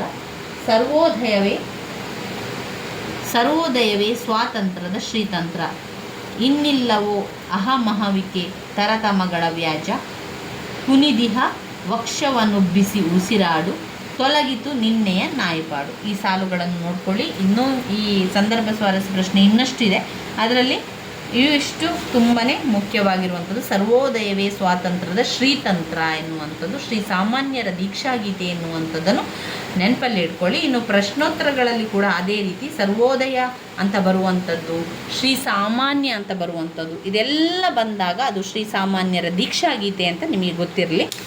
ಇವಿಷ್ಟು ಘಟಕ 1ರಲ್ಲಿ ಬರುವಂತಹ ಪದ್ಯದ ಸಾರಾಂಶವಾಗಿದೆ. ನೆನಪಲ್ಲಿ ಇಟ್ಕೊಳ್ಳಿ. ಹುತ್ತರಿಯ ಹಾಡು ಪದ್ಯವನ್ನು ಬರೆದವರು ಪಂಜೆ ಮಂಗೇಶ ರಾವ್ ಅವರು. ಹುತ್ತರಿಯ ಹಾಡು ಕೊಡಗಿನ ಹಬ್ಬದ ಬಗ್ಗೆ ವಿವರಿಸುವಂಥದ್ದು. ಕೊಡಗಿನ ಹಬ್ಬ, ಕೊಡಗಿನ ಪ್ರಕೃತಿ ಸೌಂದರ್ಯ, ಕೊಡಗಿನ ಜನರ ಒಂದು ಅವರ ಧೈರ್ಯ, ಅವರ ಒಂದು ಶೌರ್ಯ, ಇದೆಲ್ಲ ಕೂಡ ಆ ಒಂದು ಕವಿತೆಯಲ್ಲಿ ಬರುವಂಥ ವಿಚಾರ ಆಗಿದೆ. ಇನ್ನು 2ನೇದಾಗಿ ದುಃಖ ಸೇತು ಕವಿತೆಯನ್ನು ಬರೆದವರು BM ಶ್ರೀ ಅವರು. ದುಃಖ ಸೇತು ಎನ್ನುವಂಥದ್ದು ಹೆಣ್ಣಿನ ದಾರುಣ ಸಾವನ್ನು ನಾವಿಲ್ಲಿ ಕಾಣ್ಬೋದು. ಹರೆಯದ ಹೆಣ್ಣೊಬ್ಬಳು ಹೊಳೆಗೆ ಹಾರಿ ಪ್ರಾಣವನ್ನು ಕಳ್ಕೊಳ್ತಾಳೆ. ಯಾಕೆ ಕಳ್ಕೊಳ್ತಾಳೆ ಅಂದರೆ ಅವಳಿಗೆ ಸಮಾಜದಲ್ಲಿ ಅನ್ಯಾಯ ಆಗಿದೆ. ಒಬ್ಬ ಕಾಮುಕ ಕಟುಕ ಅವಳನ್ನು ಕಾಮದಾಸೆಗೆ ಅವಳನ್ನು ಬಲಿ ತೆಗೆದುಕೊಂಡಿದ್ದಾನೆ. ಅವನ ಒಂದು ಕಾಮದಾಸೆಗೆ ಅವಳನ್ನು ಅತ್ಯಾಚಾರವನ್ನು ಮಾಡಿರ್ತಾನೆ. ಆದರೆ ಸಮಾಜದಲ್ಲಿ ಅವಳನ್ನು ದೂಷಣೆ ಮಾಡುವಂಥದ್ದು, ಸಮಾಜದಲ್ಲಿ ಅವಳನ್ನು ಬಹಿಷ್ಕಾರ ಮಾಡ್ತಾರೆ. ಇದನ್ನು ಹೇಳ್ಕೊಳ್ಳಾಗದೆ ಅವಳು ಆ ಕಷ್ಟವನ್ನು ಅನುಭವಿಸಿ ಕೊನೆಗೆ ಅವಳು ಹೊಳೆಗೆ ಹಾರಿ ಪ್ರಾಣವನ್ನೇ ಕಳ್ಕೊಳ್ಳುವಂಥದ್ದು ದುಃಖ ಸೇತು BM ಶ್ರೀಯವರ ಕವಿತೆ. ನೀ ಹಿಂಗ ನೋಡಬೇಡ ನನ್ನ ಏನು ಲೇಖಕರು ದ.ರಾ ಬೇಂದ್ರೆಯವರು. ಇಲ್ಲಿ ತಾಯಿಯು ತನ್ನ ಮಗು ಸತ್ತಂಥ ಸಂದರ್ಭದಲ್ಲಿ ಆ ಮಗುವಿನ ಎದುರು ಕುಳಿತು ದುಃಖದಿಂದ ಹೇಳುವಂಥದ್ದು, ಅಂದರೆ ಮಾತನಾಡ್ತಾ ಇಲ್ಲ, ದುಃಖದಲ್ಲಿಯೇ ತನ್ನ ಗಂಡನನ್ನು ನೋಡ್ತಾ ಹೇಳುವಂಥದ್ದು, ಒಂದು ವೇಳೆ ನೀವು ಸ್ವಲ್ಪ ಬೇಗ ಬರ್ತಾ ಇದ್ದರೆ, ಒಂದು ವೇಳೆ ನಿನ್ನೆ ಬರ್ತಾ ಇದ್ದರೆ ಆ ಮಗುವನ್ನು, ಅನಾರೋಗ್ಯದಿಂದ ತುಂಬಿದ್ದಂತಹ ಮಗುವನ್ನು ನಾವು ಆರೋಗ್ಯ ತಪಾಸಣೆಯನ್ನು ಮಾಡಿಸ್ತಾ ಇದ್ದರೆ ಅಥವಾ ಒಂದು ಆಸ್ಪತ್ರೆಗೆ ಕರೆದುಕೊಂಡು ಹೋಗ್ತಾ ಇದ್ದರೆ ಮಗು ಉಳಿತಿತ್ತೆ ಎನ್ನುವಂತಹ ಒಂದು ದೃಷ್ಟಿಯಲ್ಲಿ ಅವಳು ತಂದೆಯನ್ನು ನೋಡ್ತಾ ಇರುವಂಥ ಸಂದರ್ಭದಲ್ಲಿ ತಂದೆ ಹೇಳುವಂಥದ್ದು, ಅಂದರೆ ಲೇಖಕರು ಇಲ್ಲಿ ಹೇಳುವಂಥದ್ದು, ದ.ರಾ ಬೇಂದ್ರೆಯವರು ಲೇಖಕರು, ನೀ ಹಿಂಗೆ ನೋಡಬೇಡ ನಾ ಹೆಂಗೆ ನಿನ್ನ ನೋಡಲಿ, ಯಾಕೆಂದರೆ ಆ ಒಂದು ತೀಕ್ಷ್ಣ ದೃಷ್ಟಿಯಲ್ಲಿ ನನ್ನ ನೋಡಬೇಡ, ನೀನು ನೋಡಿದರೆ ನನಗೆ ತಡ್ಕೊಳ್ಳಿಕ್ಕೆ ಆಗ್ತಾ ಇಲ್ಲ, ನನಗೆ ಅದನ್ನು ಆ ಒಂದು ಕಣ್ಣಿನ ತೀಕ್ಷ್ಣತೆಯನ್ನು ನೋಡ್ಕೊಳ್ಳಿಕ್ಕೆ ಆಗುವುದಿಲ್ಲ ಅಂತ ಹೇಳಿ ಇಲ್ಲಿ ವಿವರಿಸುವಂಥದ್ದನ್ನು ಕಾಣ್ಬೋದು. ಹಾಗೆ ಶ್ರೀಸಾಮಾನ್ಯರ ದೀಕ್ಷಾಗೀತೆ ಕುವೆಂಪು ಅವರು ಬರೆದಿದ್ದಾರೆ. ಶ್ರೀಸಾಮಾನ್ಯರ ದೀಕ್ಷೆಯಲ್ಲಿ ಒಟ್ಟು 5 ಬಗೆಯ ಭಾಗಗಳನ್ನು ಕಾಣ್ಬೋದು. ಅಲ್ಲಿ ಶ್ರೀಸಾಮಾನ್ಯನಿಗೆ ಹೆಸರಿನ ಹಂಗಿಲ್ಲ, ಶ್ರೀಸಾಮಾನ್ಯ ಪದ ಉನ್ನತಿಗೆ ಹೋಗಲಿಲ್ಲ, ಇದನ್ನೆಲ್ಲವನ್ನು ಪಾಯಿಂಟ್ಸ್ಗಳನ್ನು ನಾವಲ್ಲಿ ಬರಿತಾ ಹೋಗೋದು. ಆ 5 ಪಾಯಿಂಟ್ಸ್ಗಳನ್ನು ತುಂಬ ಚೆನ್ನಾಗಿ ನೆನಪಲ್ಲಿ ಇಟ್ಕೊಂಡ್ರೆ ಸಾಕಾಗ್ತದೆ. ಇನ್ನೊಮ್ಮೆ ಆ ಪಾಯಿಂಟ್ಸ್ ಹೇಳ್ತೇನೆ ನೋಡಿ.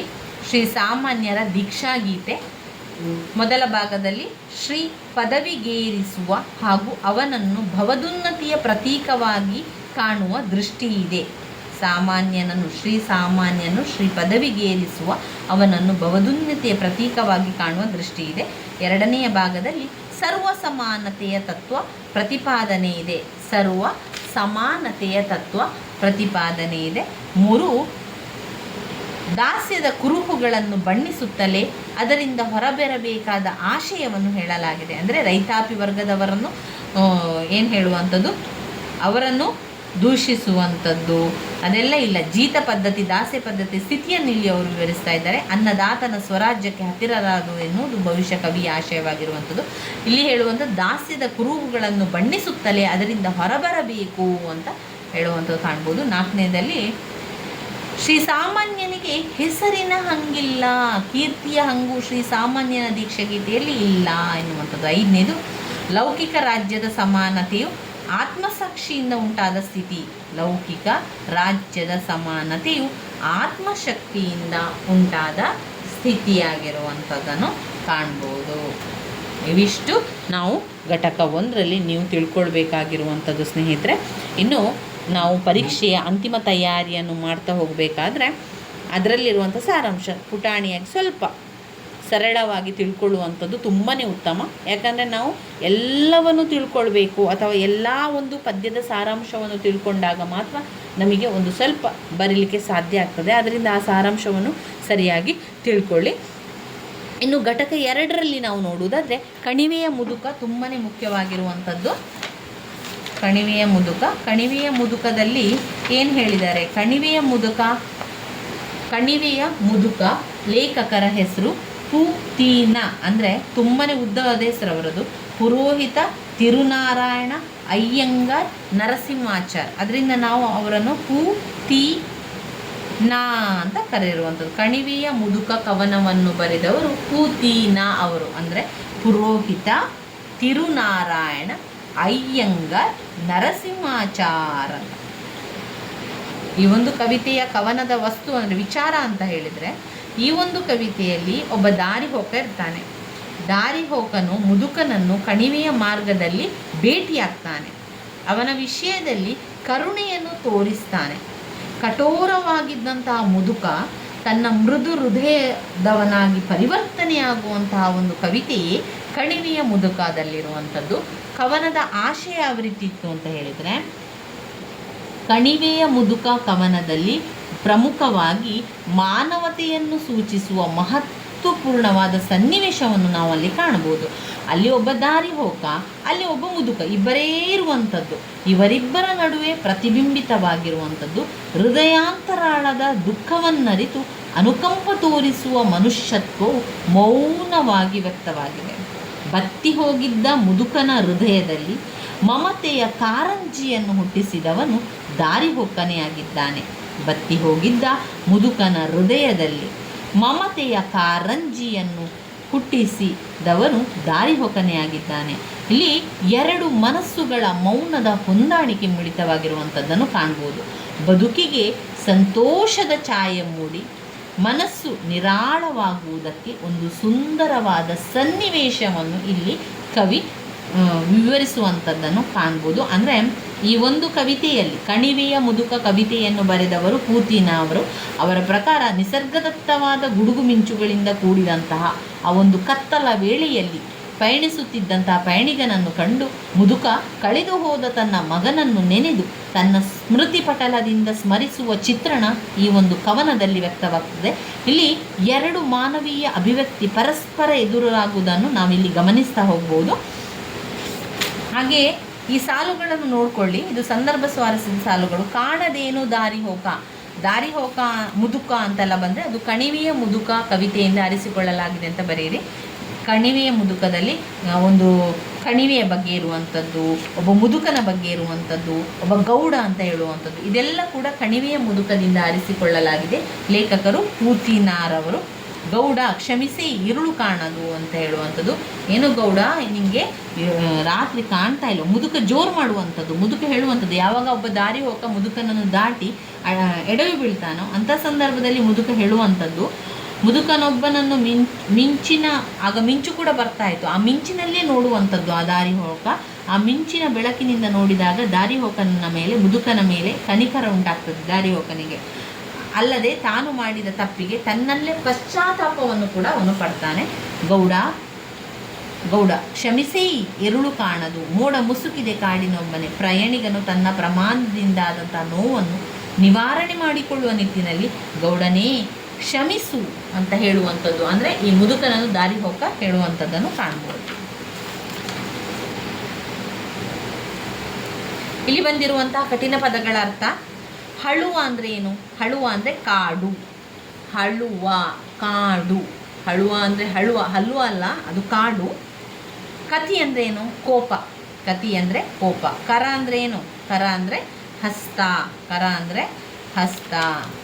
ಇನ್ನು ಸಂದರ್ಭ ಸ್ವಾರಸ್ಯದ ಪ್ರಶ್ನೆಗಳನ್ನು ನೋಡಿ. ಕಾಡಿನೊಳಗೆ ನಾನೇ ಒಂಟಿ, ಅಂದರೆ ದಾರಿ ಹೋಗ, ಮುದುಕ, ಒಂಟಿ, ಅಲ್ಲಿ ಮಿಂಚು, ಅದೆಲ್ಲ ವಿಚಾರ ಬಂದಾಗ ಕಾಣದೇನು ದಾರಿ ಹೋಗ ಕಣಿವೆಯ ಮುದುಕ ಕವಿತೆಯಿಂದ ಆರಿಸಿಕೊಳ್ಳಲಾಗಿದೆ. ಕಣಿವೆಯ ಮುದುಕ ಕವಿತೆಯನ್ನು ಬರೆದವರು ಪೂತಿನರವರು. ಕಣಿವೆಯ ಮುದುಕ ಕವಿತೆಯನ್ನು ಬರೆದವರು ಪುರೋಹಿತ ತಿರುನಾರಾಯಣ ಅಯ್ಯಂಗಾರ್ ನರಸಿಂಹಾಚಾರ್. ಮೇಡ ಹತ್ತಲು ಕಷ್ಟೇವ ಹುದೈ ಜೊತೆಗೆ ನಿಲ್ಲುವೆ, ಮುದಿಗೆ ಚಳಿಯೇ ಇರುಳೇ ಮಳೆಯೇ ಕಾಡೇ ಮೇಡೆ. ಅಂದರೆ ಈ ಮುದುಕನಿಗೆ ಏನು ಚಳಿ ಇದೆಯಾ, ಇರುಳಿದೆಯಾ, ಮಳೆ ಇದೆಯಾ, ಕಾಡಿದೆಯಾ, ಏನಿದೆ? ಏನೂ ಇಲ್ಲ, ನಾನು ಹಾಗೆ ಒಬ್ಬಂಟಿಯಾಗಿ ಹೋಗ್ತಾ ಇರ್ತಾನೆ ಅಂತ ಹೇಳುವಂಥದ್ದು. ಇಳೆಯ ಬವಣೆಗೆ ಜಡ್ಡು ಬಿದ್ದನೆ, ನಿನ್ನೆ ಈ ಬಗೆ ಮರುಕ ತಂದಿತು ಮರೆತ ಕಂದನ ನೆನಪನು. ನುಡಿಯ ತಿಳುಹನು ಬಲ್ಲುದೇನು ಮೌನ ಮುರಿದ ದುಗುಡವ. ಇನ್ನು ಸಾರಾಂಶ ಒಮ್ಮೆ ಹೇಳ್ತಾ ಹೋಗ್ತೇನೆ ನೋಡಿ. ಕಣಿವೆಯ ಮುದುಕ ಕವನದಲ್ಲಿ ಮುದುಕನೊಬ್ಬ ದಾರಿ ಹೋಕನನ್ನು ಕಂಡು ತನ್ನ ಕಳೆದು ಹೋದ ಮಗನ ನೆನಪು ಮಾಡಿಕೊಳ್ಳುವಂತಹ ಚಿತ್ರಣ ಇರುವಂಥದ್ದು. ಇಲ್ಲಿ ಮುದುಕನ ಹೃದಯದ ಅಳಲನ್ನು ಅರಿತು ಅನುಕಂಪ ತೋರಿಸುವ ಮಾನವತೆ ಇಲ್ಲಿ ವ್ಯಕ್ತವಾಗ್ತದೆ. ಈ ಕವನ ತನ್ನ ಸರಳತೆಯಿಂದಲೇ ಭಾರವಾಗದ ಚಿಂತನೆಯಿಂದಲೇ ಗಮನ ಸೆಳೆಯುತ್ತದೆ. ಆ ಒಂದು ಕಾಡಿನ ಕಣಿವೆಯ ಹಾದಿಯಲ್ಲಿ ಕತ್ತಲು ಕಾಣದೆ ಮಳೆ ಮಿಂಚಿನ ನಡುವೆ ಒಂಟಿಯಾಗಿ ಹೋಗುವಾಗ ಕವಿ ಏನನ್ನೋ ಹುಡುಕುತ್ತಾನೆ. ಆಗ ಮುದುಕನೊಬ್ಬ ಕಾಣದೇನೋ ದಾರಿ ಹೋಕನೆ ಎಂದು ಗದರುವಂಥದ್ದು, ಕೋಪ ಮಾಡುವಂಥದ್ದು. ಕವಿ ಅವನ ಸನ್ನಿಹದಲ್ಲಿ ಕುಳಿತು ಕನಿಕರದಿಂದ ಸಂತೈಸಿ ಕ್ಷಮೆ ಕೇಳುತ್ತಾನೆ. ಮುದುಕನ ಕೋಪ ಶಮನವಾಗಿ ಮಾತನಾಡುತ್ತಾನೆ. ಮುದುಕನ ಪರಿಸ್ಥಿತಿಗೆ ಮರುಗಿದ ಕವಿಗೆ ಮುದಿಗೆ ಚಳಿಯೇ ಇರುಳೇ ಮಳೆಯೇ ಕಾಡೆ ಮೇಡೆ ಎಂದು ಅವನು ನಿರಾಶೆಯ ಉತ್ತರವನ್ನು ಕೊಡುವಂಥದ್ದು. ಲೋಕದ ಬವಣೆಗೆ ಜಡ್ಡು ಬಿದ್ದ ಅವನನ್ನು ಕವಿ ಮೆಲ್ಲನೆ ಕರೆದೊಯ್ಯುತ್ತಾರೆ. ಮುದುಕನ ಮನಸ್ಸು ಹಗುರವಾಗಿ ನೆನಪು ಮೂಡಿ ಕಂಬನಿ ಹೊರಹೊಮ್ಮುತ್ತದೆ. ಅವನ ದುಃಖಕ್ಕೆ ಕಾರಣ ಕೇಳಿದಾಗ ನಿನ್ನ ಈ ಬಗ್ಗೆ ಮರುಕ ತಂದಿತು ಮರೆತ ಕಂದನ ನೆನಪನ್ನು ಎನ್ನುತ್ತಾನೆ. ಮುಂದೆ ಇಬ್ಬರೂ ಮೌನವಾಗಿ ನಡೆಯುವಂಥದ್ದು. ಮುದುಕನಿಗೆ ಕವಿಯ ಬಗ್ಗೆ ವಾತ್ಸಲ್ಯದ ಭಾವನೆ, ಕವಿಗೆ ಮುದುಕನ ಬಗ್ಗೆ ಕನಿಕರದ ಭಾವನೆ ಮೂಡುತ್ತದೆ. ಇವರಿಬ್ಬರ ನಡುವೆ ಅಂತರಂಕರಣದಲ್ಲಿ ಮಾನವತೆಯ ಭಾವನೆಗಳು ಅಭಿವ್ಯಕ್ತವಾಗುತ್ತದೆ. ಭಾವನಾಲೋಕದ ಸಾಮ್ರಾಜ್ಯದಲ್ಲಿ ಮೌನವೇ ಸಂಯಮವಾಗಿ ಪ್ರತಿಬಿಂಬವಾಗಿ ನಿರಾಳತೆಯ ಸಾರ್ಥಕತೆ ಧ್ವನಿತವಾಗಿದೆ ಎನ್ನುವಂಥದ್ದನ್ನು ಕಾಣ್ಬೋದು. ಇನ್ನು ಬರುವಂಥ ಕವಿತೆ ತುಂಗಭದ್ರೆ ಕವಿತೆ. ತುಂಗಭದ್ರೆ ಕವಿತೆಯನ್ನು ಬರೆದವರು KS ನರಸಿಂಹಸ್ವಾಮಿ. ತುಂಗಭದ್ರೆ ಕವಿತೆಯನ್ನು ಬರೆದವರು KS ನರಸಿಂಹಸ್ವಾಮಿ. ನೆನಪಲ್ಲಿಟ್ಕೊಳ್ಳಿ, KS ನರಸಿಂಹಸ್ವಾಮಿ ಕವಿತೆಯನ್ನು ಬರೆದವರು ತುಂಗಭದ್ರೆ. ಇಲ್ಲಿ ತುಂಗಭದ್ರೆ ಎನ್ನುವಂಥ ಎಳೆಯ ಮಗುವಿನ ಬಗ್ಗೆ ಹೇಳುವಂಥದ್ದು. KS ನರಸಿಂಹಸ್ವಾಮಿ ಅವರು ತುಂಗಭದ್ರೆ ಎನ್ನುವ ಕವನದಲ್ಲಿ ಎಳೆಯ ಮಗುವಿನ ಮುಗ್ಧ ಸುಂದರ ಚಿತ್ರಣವನ್ನು ಆಕರ್ಷಣೀಯವಾಗಿ ರಚಿಸಿದ್ದಾರೆ. ಮಗುವಿನ ಚಲನವಲನಗಳು, ಹಾವಭಾವಗಳು, ಶರೀರದ ಲಕ್ಷಣಗಳನ್ನು ಬಣ್ಣಿಸುವುದರ ಜೊತೆಗೆ ಕೌಟುಂಬಿಕ ಚಿತ್ರಣವನ್ನು ಒಂದು ವರ್ಷದ ಮಗು ತುಂಗಭದ್ರೆಯನ್ನು ಕೇಂದ್ರವಾಗಿಟ್ಟುಕೊಂಡು ಚೆನ್ನಾಗಿ ಅಭಿವ್ಯಕ್ತಪಡಿಸಿದ್ದಾರೆ. ಅಂದರೆ ಇಲ್ಲಿ ಒಂದು ವರ್ಷದ ಮಗು ಯಾರು, ಇಲ್ಲಿ ಒಂದು ವರ್ಷದ ಮಗು ತುಂಗಭದ್ರೆಯನ್ನೇ ಅವಳನ್ನೇ ಒಂದು ಕೇಂದ್ರವಾಗಿಟ್ಟುಕೊಂಡು ಹೇಳುವಂಥದ್ದು. ಒಂದು ವರ್ಷದ ಮಗುವನ್ನು ಕೇಂದ್ರವಾಗಿಟ್ಟುಕೊಂಡು ಹೇಳುವಂತಹ ಒಂದು ಕವಿತೆ ತುಂಗಭದ್ರೆ ಕವಿತೆಯಾಗಿದೆ. ತುಂಗಭದ್ರೆ ಕವಿತೆ ಕವನದಲ್ಲಿ KS ನರಸಿಂಹಸ್ವಾಮಿಯವರು ಒಂದು ವರ್ಷದ ಎಳೆಯ ಮಗುವಿನ ಮುಗ್ಧ ಸುಂದರ ಚಿತ್ರಣವನ್ನು ಆಕರ್ಷಣೀಯವಾಗಿ ಹೇಳುವಂಥದ್ದು. ಮಗುವಿನ ಚಲನವಲನಗಳು, ಅವರ ಹಾವಭಾವ ಎಲ್ಲವನ್ನು ವಿವರಿಸುವಂಥದ್ದನ್ನು ಕಾಣ್ಬೋದು. ತುಂಗಭದ್ರೆ ಕವನದಲ್ಲಿ ಪ್ರಮುಖವಾಗಿ ಒಂದು ವರ್ಷದ ಎಳೆಯ ಮಗುವಿನ ಹಾವಭಾವಗಳು, ಅವಳ ಶರೀರದ ಲಕ್ಷಣಗಳನ್ನು ಕವಿ ಸೊಗಸಾಗಿ ಸಾಂಸಾರಿಕ ಬದುಕಿನಲ್ಲಿ ತಂದೆ ತಾಯಿಯ ನಡುವಿನ ಮಗು ಸಂತೋಷದ ಚಿಲುಮೆಯಾಗಿ ಮೂಡಿಬಂದ ಬಗೆಯನ್ನು ವಿವರಿಸುತ್ತಾರೆ. ತುಂಗಭದ್ರೆಯ ಆರೋಗ್ಯದ ಸೂಕ್ಷ್ಮತೆ, ಅಧಿಕಾರ, ಧೈರ್ಯ, ಮುಗ್ಧತೆ ಮುಂತಾದವುಗಳು ಈ ಒಂದು ಕವನದಲ್ಲಿ ಇರುವಂಥದ್ದನ್ನು ಕಾಣ್ಬೋದು. ಕವನದ ಆಶಯ ಈ ರೀತಿಯಾಗಿದೆ. ಈ ಕವನದಲ್ಲಿ ಒಂದು ವರ್ಷದ ಮಗುವಾದ ತುಂಗಭದ್ರೆಯ ಕೇಂದ್ರ ಬಿಂದುವಾಗಿದ್ದಾಳೆ. ಇವಳ ಆರೋಗ್ಯದ ಸೂಕ್ಷ್ಮತೆ, ತಂದೆ ತಾಯಿಯರ ಜೊತೆ ನಡೆದುಕೊಳ್ಳುವ ರೀತಿ ನೀತಿಗಳು, ಧೈರ್ಯದ ಸ್ವಭಾವ, ಅವಳ ಒಂದು ಮುಗ್ಧತೆ ಅವಳ ವಯೋಮಾನಕ್ಕನುಸಾರವಾಗಿ ಪ್ರತಿಬಿಂಬಿತವಾಗಿದೆ. ಕೌಟುಂಬಿಕ ಜೀವನದಲ್ಲಿ ಏನೇ ಎಡರು ತೊಡರುಗಳಿದ್ದರೂ ಮಗುವಿನಿಂದ ಎಲ್ಲ ಶಮನವಾಗ್ತದೆ. ಇವರ ಕುಟುಂಬದಲ್ಲಿ ತುಂಗಭದ್ರೆ ಸಂತೋಷದ, ಧೈರ್ಯದ ಚಿಲುಮೆಯಾಗಿ ಮೂಡಿಬಂದಿರುವ ಬಗೆಯನ್ನು ಕವಿ ಸೊಗಸಾಗಿ ವರ್ಣಿಸ್ತಾ ಇರುವಂಥದ್ದನ್ನು ಕಾಣ್ಬೋದು. ಇಲ್ಲಿ ಒಂದು ಸಾಲನ್ನು ನೋಡ್ಕೊಳ್ಳಿ. ಒಳಗಣ್ಣ ಕಪ್ಪ ಕತ್ತರಿಸುವಳು, ಒಳಗಣ್ಣ ಕಪ್ಪನ್ನು ಕತ್ತರಿಸುವಳು, ದಿನವೂ ಹಿಡಿದು ಅಕ್ಕ ಅಮ್ಮ ಎಂದು ಒಲಿಸಿ ಬಿಸಿ ನೀರೆರೆದು ಮೈ ತುಂಬ ಹೊದಿಸಿ ಧೂಪನಿಟ್ಟು ತೊಟ್ಟಿಲನು ರಟ್ಟೆ ಬೀಳುವ ತನಕ ಕೂಗಿ ಮೇಲು ದನಿಯಲ್ಲಿ ಹೇಳುವಳು. ಅಂದರೆ ಆ ಒಂದು ಅವಳು ಒಳಗಣ್ಣ ಕತ್ತರಿಸುವಳು. ಸಂದರ್ಭ ಸ್ವಾರಸ್ಯ ಪ್ರಶ್ನೆ ಬರುವಂಥದ್ದು ಸಾಲು ಸ್ನೇಹಿತರೆ. ಒಳಗಣ್ಣ ಕಪ್ಪ ಕತ್ತರಿಸುವಳು. ಈ ಸಾಲನ್ನು ತುಂಗಭದ್ರೆ ಎನ್ನುವ ಕವಿತೆಯಿಂದ ಆರಿಸಿಕೊಳ್ಳಲಾಗಿದೆ. ತುಂಗಭದ್ರೆ ಕವಿತೆಯನ್ನು ಬರೆದವರು ಯಾರು? KS ನರಸಿಂಹಸ್ವಾಮಿಯವರು. ಇಲ್ಲಿ ತುಂಗಭದ್ರೆ ಎನ್ನುವಂಥ ಒಂದು ವರ್ಷದ ಮಗುವನ್ನು ಸುಂದರವಾಗಿ ಲೇಖಕರು ವಿವರಿಸುವಂಥದ್ದು. ತಾಯಿಗಿಂತಲೂ ಮಗು ಸುಂದರವಾಗಿರುವುದನ್ನು ಕಂಡು ತಾಯಿ ಮನಸ್ಸು ಹಿಗ್ಗಿದಂತಿದೆ. ಇದು ನಿಮ್ಮ ಮಗು ಎಂದು ಒಮ್ಮೆ ನನ್ನ ಚಿನ್ನ ಎಂದು ಕರೆಯುವ ತಾಯಿ ವಾತ್ಸಲ್ಯದ ಉತ್ಕಟತೆಗೆ ಮಗುವಿನ ಮೊಂಡು ಹಠದ ಸ್ವಭಾವವನ್ನು ವ್ಯಕ್ತಪಡಿಸುತ್ತದೆ. ಜನಪದ ನಾಣ್ಣುಡಿಯಂತೆ ಹೆತ್ತವರಿಗೆ ಹೆಗ್ಗಣ ಮುದ್ದು ಎನ್ನುವ ಹಾಗೆ ತಾಯಿ ತಂದೆಯರ ನಡುವೆ ಮಕ್ಕಳ ಮುಗ್ಧ ಸ್ವಭಾವದ ಜೊತೆಗೆ ತನ್ನ ಹಠದ ಪ್ರವೃತ್ತಿಯನ್ನು ಕಾಣಬಹುದಾಗಿದೆ. ಇಂತಹ ಸಂದರ್ಭದಲ್ಲಿ ಮಕ್ಕಳನ್ನು ಮುದ್ದಿಸುವುದು, ಮಲಗಿಸುವುದು ತಾಯಿ ಕೆಲಸವಾದರೆ ಮಗು ಸುಮ್ಮನೆ ಮಲಗುವುದಿಲ್ಲ ಎನ್ನುವುದು ಆ ಭಾಗದಲ್ಲಿ ವ್ಯಕ್ತವಾಗ್ತದೆ. ಇಲ್ಲಿ ಸ್ವಭಾವೋಕ್ತಿಯಿಂದ ಕವಿತೆ ಜೀವಕಳೆಯಿಂದ ನಡೆಸುತ್ತದೆ. ಈ ಒಂದು ಸಾಲನ್ನು ಅಲ್ಲಿ ಕಾಣ್ಬೋದು. ತುಂಗಭದ್ರೆ ಕವಿತೆಯಲ್ಲಿ ಬಂದಿರುವಂತಹ ಕಠಿಣ ಪದಗಳ ಅರ್ಥವನ್ನು ನೋಡ್ಕೊಳ್ಳಿ. ಜರೆ ಅಂದರೆ ಬಯ್ಯು, ಜರೆ ಅಂದರೆ ಬಯ್ಯು, ಹೊಳೆ ಅಂದರೆ ನದಿ, ಧೂಪ ಅಂದರೆ ಪರಿಮಳಯುಕ್ತವಾದ ಹೊಗೆ, ರಟ್ಟೆ ಕೈ, ಪಲುಕಿದರೆ ನುಡಿದರೆ ಎನ್ನುವಂಥದ್ದು ಸಂದರ್ಭ ಸ್ವಾರಸ್ಯದ ಪ್ರಶ್ನೆಗಳು. ಮೈಸೂರಿನಲ್ಲಿ 10 ಹನಿ ಮಳೆ ಬಿದ್ದಿತೆನ್ನಿ ಇವಳಿಗೆ ನೆಗಡಿ, ಇಣಿಕಿ ಹೆಡೆ ಎತ್ತಿ ನಕ್ಕು ನಗಿಸುವಳು, ನನ್ನೆದೆಗೆ ಇವಳು ದೇವರ ಪದಕ, ಆ ಧೈರ್ಯ ನನಗಿಲ್ಲ, ನನ್ನಂಥ ಎಷ್ಟೋ ಬಾಳಿಗೆ ಇಲ್ಲ, ಒಂದು ದಡ ಗದರಿದರೆ ಮತ್ತೊಂದು ದಡವಿಹದು, ಏನೋ ಬಹುದೋ ಎಂದು ನೊಂದು ಬೆಂದನು, ನನ್ನೆದೆಗೆ ಇವಳು ದೇವರ ಪದಕ. ಈ ಸಾಲನ್ನು ತುಂಗಭದ್ರಾ ಎನ್ನುವ ಕವಿತೆಯಿಂದ ಆರಿಸಿಕೊಳ್ಳಲಾಗಿದೆ. ತುಂಗಭದ್ರಾ ಕವಿತೆಯನ್ನು ಬರೆದವರು ನರಸಿಂಹ KS ನರಸಿಂಹಸ್ವಾಮಿಯವರು. ಒಮ್ಮೆ ಸಾರಾಂಶವನ್ನು ನೋಡ್ಕೊಳ್ತಾ ಹೋಗುವ. ಸಾರಾಂಶದಲ್ಲಿ ತುಂಗಭದ್ರೆ ಕವನದ ಕವಿತೆಯನ್ನು ಬರೆದವರು KS ನರಸಿಂಹಸ್ವಾಮಿಯವರು. ತುಂಗಭದ್ರೆ 1 ವರ್ಷದ ಎಳೆಯ ಮಗು, ಕವಿಯ ಮಗು. ತಾಯಿಯ ಹೆಸರು ಮೀನಾಕ್ಷಿ. ಇವಳು ಸೂಕ್ಷ್ಮ ಪ್ರವೃತ್ತಿಯುಳ್ಳವಳು. ಮದರಾಸಿನಲ್ಲಿ ಬಿರುಗಾಳಿ ಎದ್ದರೆ ಇವಳಿಗೆ ನೆಗಡಿಯಾಗ್ತದಂತೆ. ಬೇಸಿಗೆಯ ಬಿಸಿಲಿಗೆ ಉಷ್ಣ ಅಂತೆ. ಮನೆಯಲ್ಲಿ ಎಲ್ಲೆಲ್ಲಿಯೂ ಇವಳ ಆಟವೇ. ಬಾಹ್ಯಾಂತರಿಕವಾಗಿ ದೀಪವಾಗಿದ್ದಾಳೆ. ಬಿಸಿ ನೀರೆರೆದು ತೊಟ್ಟಿಲಲ್ಲಿ ಮಲಗಿಸಿ ಜೋಗುಳ ಹಾಡಿ ತೂಗಿದರೂ ಮಲಗುವಂಥವಳಲ್ಲ. ರಟ್ಟೆ ಮುರಿಯುವಂತೆ ತೂಗಿದ ಮೇಲೆ ಇಣಿಕಿ ಹೆಡೆ ಎತ್ತಿ ನಗುತ್ತಾಳೆ ಇವಳು. ನನಗೆ ಸರ್ಪಗಾವಲು. ಸಂಜೆಯ ತನಕ ತಾಯಿಯ ಬಳಿ ಇವಳ ಅಧಿಕಾರ. ನಡುರಾತ್ರಿಯಲ್ಲಿ ನನ್ನ ಎದೆಗೆ ಪದಕ, ಅಂದರೆ ತನ್ನ ಎದೆಗೆ ಕಾಲನ್ನಿಟ್ಟು ಮಲಗುವಂಥದ್ದು. ಹಾಲಿನ ಚಿಕ್ಕಿಯಂಥ ಹಲ್ಲುಗಳು, ಬಟ್ಟ ತಲೆ, ದೀರ್ಘ ಕಣ್ಣು, ಪುಟ್ಟ ಜಡೆ ಇತ್ಯಾದಿ ಇವಳ ಹಾವಭಾವ ಚಲನವನಗಳು, ಶಾರೀರಿಕ ಸೌಂದರ್ಯದ ಚಿತ್ರಣವನ್ನು ಕವಿ ಬಹಳ ಸೊಗಸಾಗಿ ವ್ಯಕ್ತಪಡಿಸಿದ್ದಾರೆ. 1 ವರ್ಷದ ಹುಡುಗಿಯಾದ ತುಂಗಭದ್ರೆಯ ಧೈರ್ಯ ಅಮರ. ತಂದೆ ಜರೆದರೆ ತಾಯಿಯ ಬಳಿಗೆ ಹೋಗುವಂಥದ್ದು, ತಾಯಿ ಜೋರು ಮಾಡಿದಾಗ ತಂದೆಯ ಬಳಿಗೆ ಹೋಗುವಂಥದ್ದು. ಸಂಸಾರ ಸಾಗರದಲ್ಲಿ ಒಂದು ದಡ ತಾಯಿಯದಾದರೆ ಇನ್ನೊಂದು ದಡ ತಂದೆಯದು. ಎರಡನ್ನೂ ಸೇರಿಸುವ ಹಡಗು ತುಂಗಭದ್ರೆ. ಈ ಹಡಗು ಚಂದಿರನನ್ನು ಹೊತ್ತು ಓಡಾಡುತ್ತದೆ.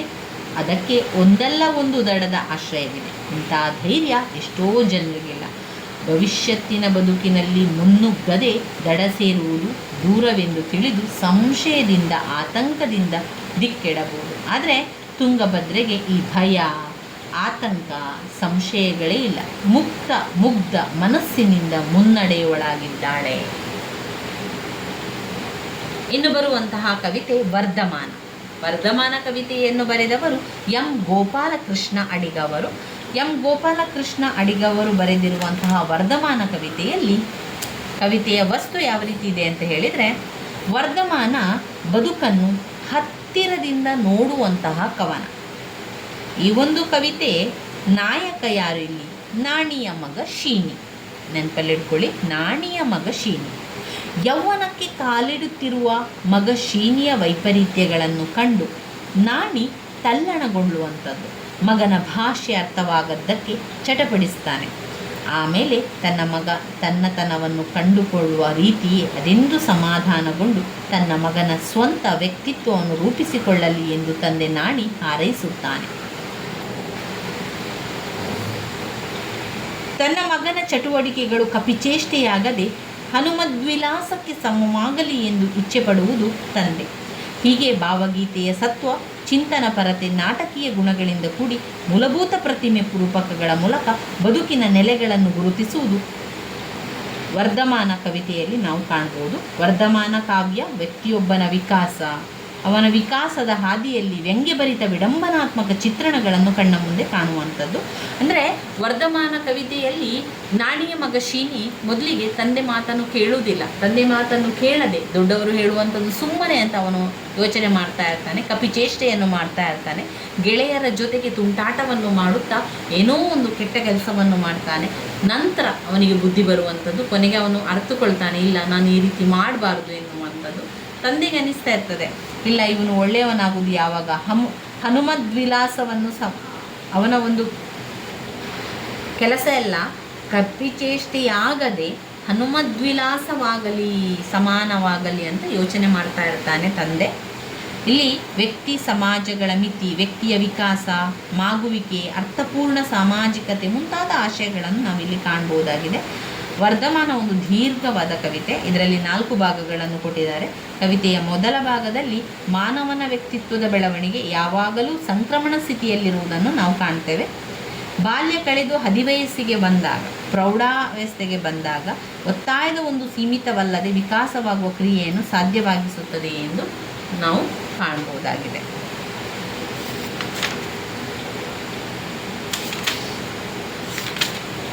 ಇಲ್ಲಿ ಬಂದಿರುವಂಥ ಒಮ್ಮೆ ಅರ್ಥವನ್ನು ನೋಡ್ಕೊಳ್ಳುವ. ಚಹರೆ ಅಂದರೆ ಲಕ್ಷಣ, ಇದೆಲ್ಲ ಕೂಡ ಬಂದಿರುವಂತಹ ಅರ್ಥಗಳು.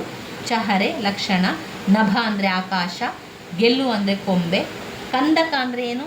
ಕೋಟೆಯ ಸುತ್ತಲಿನ ಕಟ್ಟುವಂತಹ ಅಗಳು, ಕಂದಕ ಕಟ್ಟುವಂಥದ್ದು ಅಂತ ಹೇಳಿದರೆ ಕೋಟೆಯ ಸುತ್ತ ಕಟ್ಟುವ, ಕೋಟೆಯ ಸುತ್ತಲಿನ ಅಗಳನ್ನು ನಾವೇನು ಹೇಳ್ತೇವೆ? ಕಂದಕ ಅಂತ ಹೇಳುವಂಥದ್ದು. ಗೌಹರ ಅಂದರೆ ಏನು? ಗುಹೆ, ಗೌಹರಕ್ಕೆ ಗುಹೆ ಅಂತ ಹೇಳುವಂಥದ್ದು. ಸಂದರ್ಭ ಸ್ವಾರಸ್ಯದ ಪ್ರಶ್ನೆಗಳನ್ನು ನೋಡಿ, ತುಂಬಾ ಇದೆ ಇದರಲ್ಲಿ ನೋಡಿ.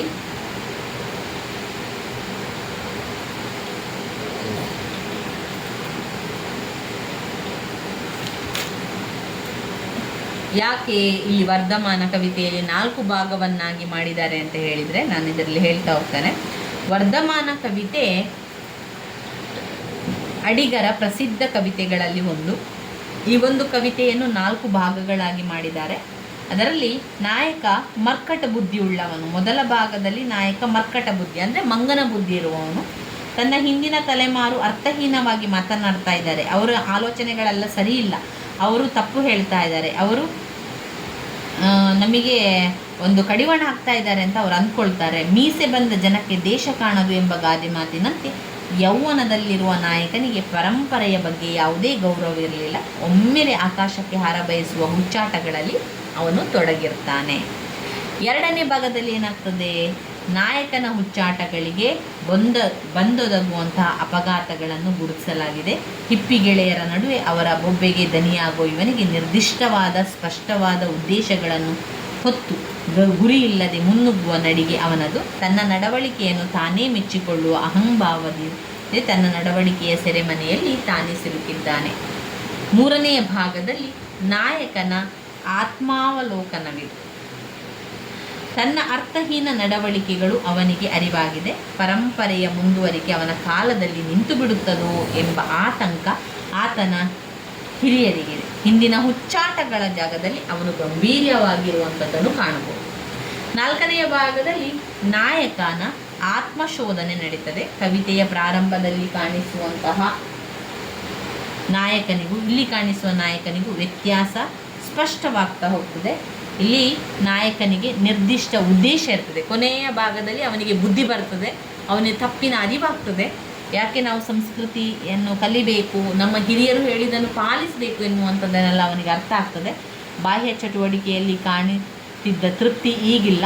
ಪಂಚಾಗ್ನಿ ಮಧ್ಯಸ್ಥನಾಗಿ ಧ್ಯಾನಸ್ಥ ಸ್ಥಿತಿಯನ್ನು ಮುಟ್ಟಿದ್ದಾನೆ. ಕಳೆದು ಹೋದುದರ ಬಗ್ಗೆ ಹಳವಳಿಕೆ ಇಲ್ಲ ಈಗ ಅವನಿಗೆ.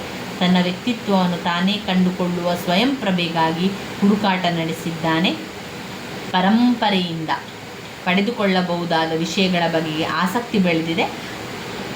ಹನುಮಂತನಿಗೆ ಸ್ವಯಂ ಪ್ರಭೆ ದೊರಕಿದಂತೆ ನಾಯಕನಿಗೂ ದೊರಕುವುದೇ ಎಂಬ ಪ್ರಶ್ನಿಸುವ ಕವಿ ಹನುಮದ್ವಿಕಾಸಕ್ಕೆ ಎಲ್ಲೇ ಇಲ್ಲ ಹೇಳುವ ಮೂಲಕ ನಾಯಕನ ಬೆಳೆಯಬಹುದಾದ ಎತ್ತರವನ್ನು ಸೂಚಿಸುತ್ತಾನೆ.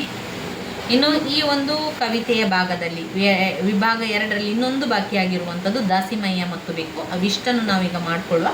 ಆಮೇಲೆ ಉಳಿದಿರುವಂತಹ ಮತ್ತೆ 2 ಘಟಕವನ್ನು ಮುಂದಿನ ವಿಡಿಯೋದಲ್ಲಿ ನೋಡಿಕೊಳ್ಳುವ. ದಾಸಿಮಯ್ಯ ಮತ್ತು ಬೆಕ್ಕು ಕವಿತೆಯನ್ನು ಬರೆದವರು ವೆರಿ ಇಂಪಾರ್ಟೆಂಟ್ ಆಗಿರುವಂತಹ ಒಂದು ಕವಿತೆ. ಇದರಿಂದ ಪ್ರಶ್ನೆಗಳು 100ಕ್ಕೆ 100% ಕೊಟ್ಟೇ ಕೊಡುವಂತಹ ಪ್ರಶ್ನೆ ಆಗಿರುವಂತಹ ಒಂದು ಪ್ರಶ್ನೆ.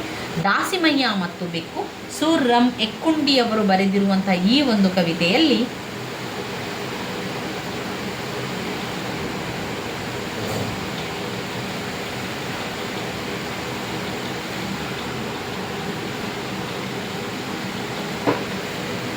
ದಾಸಿಮಯ್ಯ, ದೇವರ ದಾಸಿಮಯ್ಯನ ವಚನದ ಆಧಾರ ಮೇಲೆ ಒಂದು ಡಂಬಾಚಾರವನ್ನು ಇಲ್ಲಿ ಕವಿ ಅತ್ಯಂತ ಮನೋಜ್ಞವಾಗಿ ವಿಡಂಬಿಸಿದ್ದಾರೆ.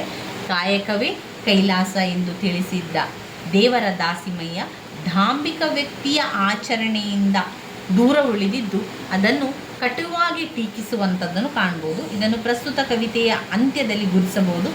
ತನ್ನ ಕಾಯಕದಲ್ಲಿಯೇ ಶಿವನನ್ನು ಕಾಣುವ ದಾಸಿಮಯ್ಯನಿಗೆ ಇತರರ ಕೋರಿಕೆಯ ಒಂದು ಗದ್ದುಗೆಯ ಪೂಜೆ ಅಂದರೆ ತೋರಿಕೆಯ ಪೂಜೆ ಅವನಿಗೆ ಹಿಡಿಸುವುದಿಲ್ಲ. ಇಲ್ಲಿ ದಾಸಿಮಯ್ಯ ಭಕ್ತಿಯ ಸ್ವರೂಪ, ಕಾಯಕದ ಸ್ವರೂಪವನ್ನು ನೇಗಿಗೆ ಸಂಬಂಧಿಸಿದ ಪರಿಭಾವ ಪದಗಳ ಮೂಲಕ ವರ್ಣಿಸುವಂಥದ್ದು, ಬೆಕ್ಕು ಮತ್ತು ಇಲಿಯ ಪ್ರತಿಭೆಯ ಮೂಲಕ ತಿಳಿಸುವಂಥದ್ದನ್ನು ಕಾಣ್ಬೋದು. ಇಲ್ಲಿ ಬಂದಿರುವಂಥ ಕಠಿಣ ಪದಗಳ ಅರ್ಥ: ಕದ ಅಂದರೆ ಬಾಗಿಲು, ಕದ ಅಂದರೆ ಬಾಗಿಲು, ಮುದ ಅಂದರೆ ಸಂತೋಷ, ಹದುಳ ಅಂದರೆ ಕ್ಷೇಮ, ಹದುಳ ಅಂದರೆ ಕ್ಷೇಮ, ಕಾಣಿಭೋ ವಿಸ್ಮಯ, ಕಾಣಿಭೋ ಎನ್ನುವಂಥದ್ದು. ಅಂದರೆ ಇಲ್ಲಿ ದಾಸಿಮಯ್ಯ ಮತ್ತು ಬೆಕ್ಕು ಕವಿತೆಯಲ್ಲಿ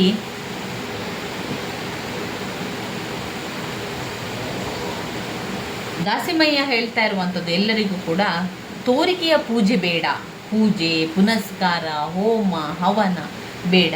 ಶಿವನಿಗೆ ನೀವು ನಿಮ್ಮ ಕಾಯಕವನ್ನು ಪ್ರಾಮಾಣಿಕತೆಯಿಂದ ಮಾಡಿ, ಶಿವ ನಿಮ್ಮನ್ನು ಒಲಿತಾನೆ. ಆದರೆ ಆಡಂಬರತೆ ಬೇಡ, ಧಾಂಬಿಕತೆ ಬೇಡ ಎನ್ನುವಂಥದ್ದು. ಇಲ್ಲಿ ಬೆಕ್ಕು ಮತ್ತು ಇಲಿಯ ಬಗ್ಗೆ ಅವರು ಹೇಳುವಂಥದ್ದು, ಒಂದು ಬೆಕ್ಕು ಮಠದ ಹತ್ತಿರ ಒಂದು ಬಿಲದ ಹತ್ರ ಬಂದು ಯಾವಾಗಲೂ ಕುಳಿತಾ ಇತ್ತು. ಅಲ್ಲೇ ಕುಳಿತುಕೊಂಡು ಧ್ಯಾನ ಮಾಡ್ತಾ ಇತ್ತು. ಅದರ ಪಾಡಿಗೆ ಅದು ಅದರ ಸಮಯಕ್ಕೆ ಬಂದು ಕುಳಿತುಕೊಂಡು ಸ್ವಲ್ಪ ಸಮಯದಲ್ಲಿ ಇಲಿ ಚಂಗನೆ ಹಾರುವಂಥದ್ದು, ಅದನ್ನು ಹಿಡಿದು ಅದು ಕೊಂಡೋಗುವಂಥದ್ದು. ಈ ಪರಿಸ್ಥಿತಿ ಯಾವಾಗಲೂ ಇತ್ತು. ಬಿಲ್ವ ಮಠದ ಗದ್ದುಗೆಯ ಬಳಿಗೆ ಬೆಕ್ಕು ಬಂದು ಧ್ಯಾನದ ಭಂಗಿಯಲ್ಲಿ ಕಣ್ಮುಚ್ಚಿ ಕೂರ್ತಾ ಇತ್ತು. ಪಕ್ಕದ ಬಿಲದಿಂದ ಇಲಿ ಓಡಿ ಬಂದು ಚಂಗನೆ ಹಾರಿ ಇಲಿಯನ್ನು ಹಿಡಿದು ಕೊಂಡೋಗ್ತಾ ಇತ್ತು. ಅಲ್ಲಿ ನೆರೆದಿದ್ದ ಯಾರಿಗೂ ಆ ದೃಶ್ಯ ಏನೂ ವಿಶೇಷ ಅನ್ನಿಸಲಿಲ್ಲ. ಬದಲಿಗೆ ನಿತ್ಯ ನೋಟ, ಯಾವಾಗಲೂ ನೋಡ್ತಾ ಇದ್ದರೂ ಅವರಿಗೆ ಅದು ಏನು ವಿಶೇಷ ಅಂತ ಅನ್ನಿಸಲಿಲ್ಲ. ಆದರೆ ದಾಸಿಮಯ್ಯ ಹೇಳ್ತಾನೆ, ಅಲ್ಲಿರುವ ಭಕ್ತರಿಗೆಲ್ಲ ಹೇಳ್ತಾನೆ, ನೋಡಿ ಇದು ನಿಜವಾದ ಸಂದೇಶ. ಇಡೀ ಘಟನೆ ಸಾಮಗ್ರಿಯಾಗಿ ಕಾಣುವಂಥದ್ದು. ನಿತ್ಯ ಧ್ಯಾನ ಪೂಜೆ ಮಾಡುವವರೆಲ್ಲ ನಿಜವಾದ ಭಕ್ತರೇ ಅಲ್ಲ. ನಿಜವಾದ ಭಕ್ತರಂದರೆ ಏನು? ಅವರು ತಮ್ಮ ಕಾಯಕವನ್ನು ಮಾಡಬೇಕು. ನಿಜವಾದ ಭಕ್ತರು ನಿತ್ಯ ಧ್ಯಾನ ಪೂಜೆ ಮಾಡುವವರಲ್ಲ. ಈ ತೀಕ್ಷ್ಣ ನುಡಿಗಳು ಸಂಘರ್ಷ ಹುಟ್ಟು ಹಾಕ್ತದೆ, ಎಲ್ಲರ ಬಾಯಿಯನ್ನು ಕಟ್ಟಿ ಹಾಕ್ತದೆ. ಆಗ ಮೌನವಾಗಿರುವ ಸರದಿ ಮಠದ ಭಕ್ತರದಾಗಿತ್ತು. ದಾಸಿಮಯ್ಯ ತನ್ನ ಬದುಕಿನಿಡೀ ಮೌನಕ್ಕೆ ಮಾತಿನ ರೂಪ ಕೊಡುವಂಥದ್ದು. ಆರಂಭದಲ್ಲಿ ಎಲ್ಲರೂ ದಾಸಿಮಯ್ಯನನ್ನು ಬೈಯುವಂಥದ್ದನ್ನು ಕಾಣ್ಬೋದು. ಯಾವಾಗ ದಾಸಿಮಯ್ಯ ಆ ರೀತಿ ಮಾಡಬಾರ್ದು, ಪೂಜೆ ಬೇಡ, ಹವನ ಬೇಡ ಅದೆಲ್ಲ ಹೇಳಿದಾಗ ಜನರೆಲ್ಲ ಅವರನ್ನು ಬೈಯುವಂಥದ್ದನ್ನು ಕಾಣ್ಬೋದು. ಅಂತಹ ಸಂದರ್ಭದಲ್ಲಿ ಒಮ್ಮೆ ದಾಸಿಮಯ್ಯ ಮಠಕ್ಕೆ ಬಂದು ಕೈ ಮುಗಿದು ಕುಳಿತಿದ್ದಂಥ ಸಂದರ್ಭದಲ್ಲಿ ಎಲ್ಲ ಜನರಿಗೂ ಅಚ್ಚರಿ ಅಂತಾಗ್ತದೆ. ಆ ಮೂಲಕ ದಿಢೀರ್ ತಿರುವು ಪಡೆಯುವಂಥದ್ದು. ಕಾಣಿಭೋ ವಿಸ್ಮಯ, ಕಾಣಿಭೋ, ನೋಡಿ ಈ ವಿಸ್ಮಯ ನೋಡಿ, ದಾಸಿಮಯ್ಯ ನಮಗೆ ಪೂಜೆ ಪುನಸ್ಕಾರ ಮಾಡಬೇಡಿ ಅಂತ ಹೇಳ್ತಾ ಇದ್ರು. ಆದರೆ ಇವತ್ತು ಮಠಕ್ಕೆ ಬಂದು ದಾಸಿಮಯ್ಯ ಕೈ ಮುಗಿದು ಕುಳಿತಿದ್ದಾರೆ, ಧ್ಯಾನ ಮಾಡ್ತಾ ಇದ್ದಾರೆ. ಎಂತಹ ಬದಲಾವಣೆ, ಅದ್ಭುತ ಅಂತ ಹೇಳುವಂಥದ್ದನ್ನು ಕಾಣ್ಬೋದು. ಆರಂಭದಲ್ಲಿ ಆ ರೀತಿಯಾಗಿರ್ತದೆ. ಮಠದಲ್ಲಿ ಗಲಿಬಿಲಿಯ ಸಂಚಲನಕ್ಕೆ ಕೂಡ ಕಾರಣವಾಗುವಂಥದ್ದು. ದಾಸಿಮಯ್ಯ ಮತ್ತೊಂದು ಸುತ್ತಿನ ಕುಹಕವನ್ನು ಎದುರಿಸಬೇಕಾಗ್ತದೆ ಇದರಲ್ಲಿ, ಈ ಒಂದು ವಿಚಾರದಲ್ಲಿ. ಕಾಯಕವೇ ಶಿವಪೂಜೆ ಎಂದು ನಂಬಿದ ಭಕ್ತ ದಾಸಿಮಯ್ಯನ ಪೂಜೆಗಿಲ್ಲಗಡು ಎಂದು ಶುರುವಾಗುವಂಥದ್ದು ಮುಂದಿನ ಚರಣಕಥೆಗೆ. ಇದುವರೆಗಿನ ವರ್ಣೆಗಿಂತ ಭಿನ್ನವಾಗಿ ನಾವು ಕಾಣ್ಬೋದು. ಇವಿಷ್ಟು ಅದರಲ್ಲಿ ಬರುವಂತಹ ವಿಚಾರಗಳಾಗಿದೆ. ಇನ್ನು ನಾವು ಈಗ ಘಟಕ 1 ರಲ್ಲಿರುವಂತಹ 4 ಪದ್ಯದ ಸಾರಾಂಶವನ್ನು ತಿಳ್ಕೊಂಡೆವು. ಹಾಗೆ ಘಟಕ 2ರಲ್ಲಿರುವಂಥ ಎಲ್ಲ ಪದ್ಯದ ಸಾರಾಂಶವನ್ನು ತಿಳ್ಕೊಂಡೆವು. ಕಣಿವೆಯ ಮುದುಕ ಕವಿತೆಯನ್ನು ಬರೆದವರು ಪೂತಿ ಇನ್ನಾರವರು, ತುಂಗಭದ್ರ ಕವಿತೆಯನ್ನು ಬರೆದವರು KS ನರಸಿಂಹಸ್ವಾಮಿ, ವರ್ಧಮಾನ ಕವಿತೆಯನ್ನು ಬರೆದವರು ಗೋಪಾಲಕೃಷ್ಣ ಅಡಿಗರು, ದಾಸಿಮಯ್ಯ ಮತ್ತು ಬೆಕ್ಕು ಕವಿತೆಯನ್ನು ಬರೆದವರು ಸು ರಂ ಎಕ್ಕುಂಡಿ ಅವರು. ಈಗ ಘಟಕ 1 ಮತ್ತು ಘಟಕ 2ರ ಸಂಪೂರ್ಣ ಸಾರಾಂಶವನ್ನು ತಿಳ್ಕೊಂಡೆವು, ಅದರ ಅರ್ಥವನ್ನು ತಿಳ್ಕೊಳ್ಳೆವು, ಸಂದರ್ಭ ಸ್ವಾರಸ್ಯದ ಪ್ರಶ್ನೆಗಳನ್ನು ಕೂಡ ನಾವು ನೋಡಿಕೊಂಡಿದ್ದೇವೆ. ಮುಂದಿನ ವಿಡಿಯೋದಲ್ಲಿ ನಾವು ಘಟಕ 3 ಮತ್ತು ಘಟಕ 4ರಲ್ಲಿರುವಂಥ ಎಲ್ಲ ಕವಿತೆಯ ಅರ್ಥ ಸಾರಾಂಶಗಳನ್ನೆಲ್ಲ ತಿಳ್ಕೊಳ್ಳುವ.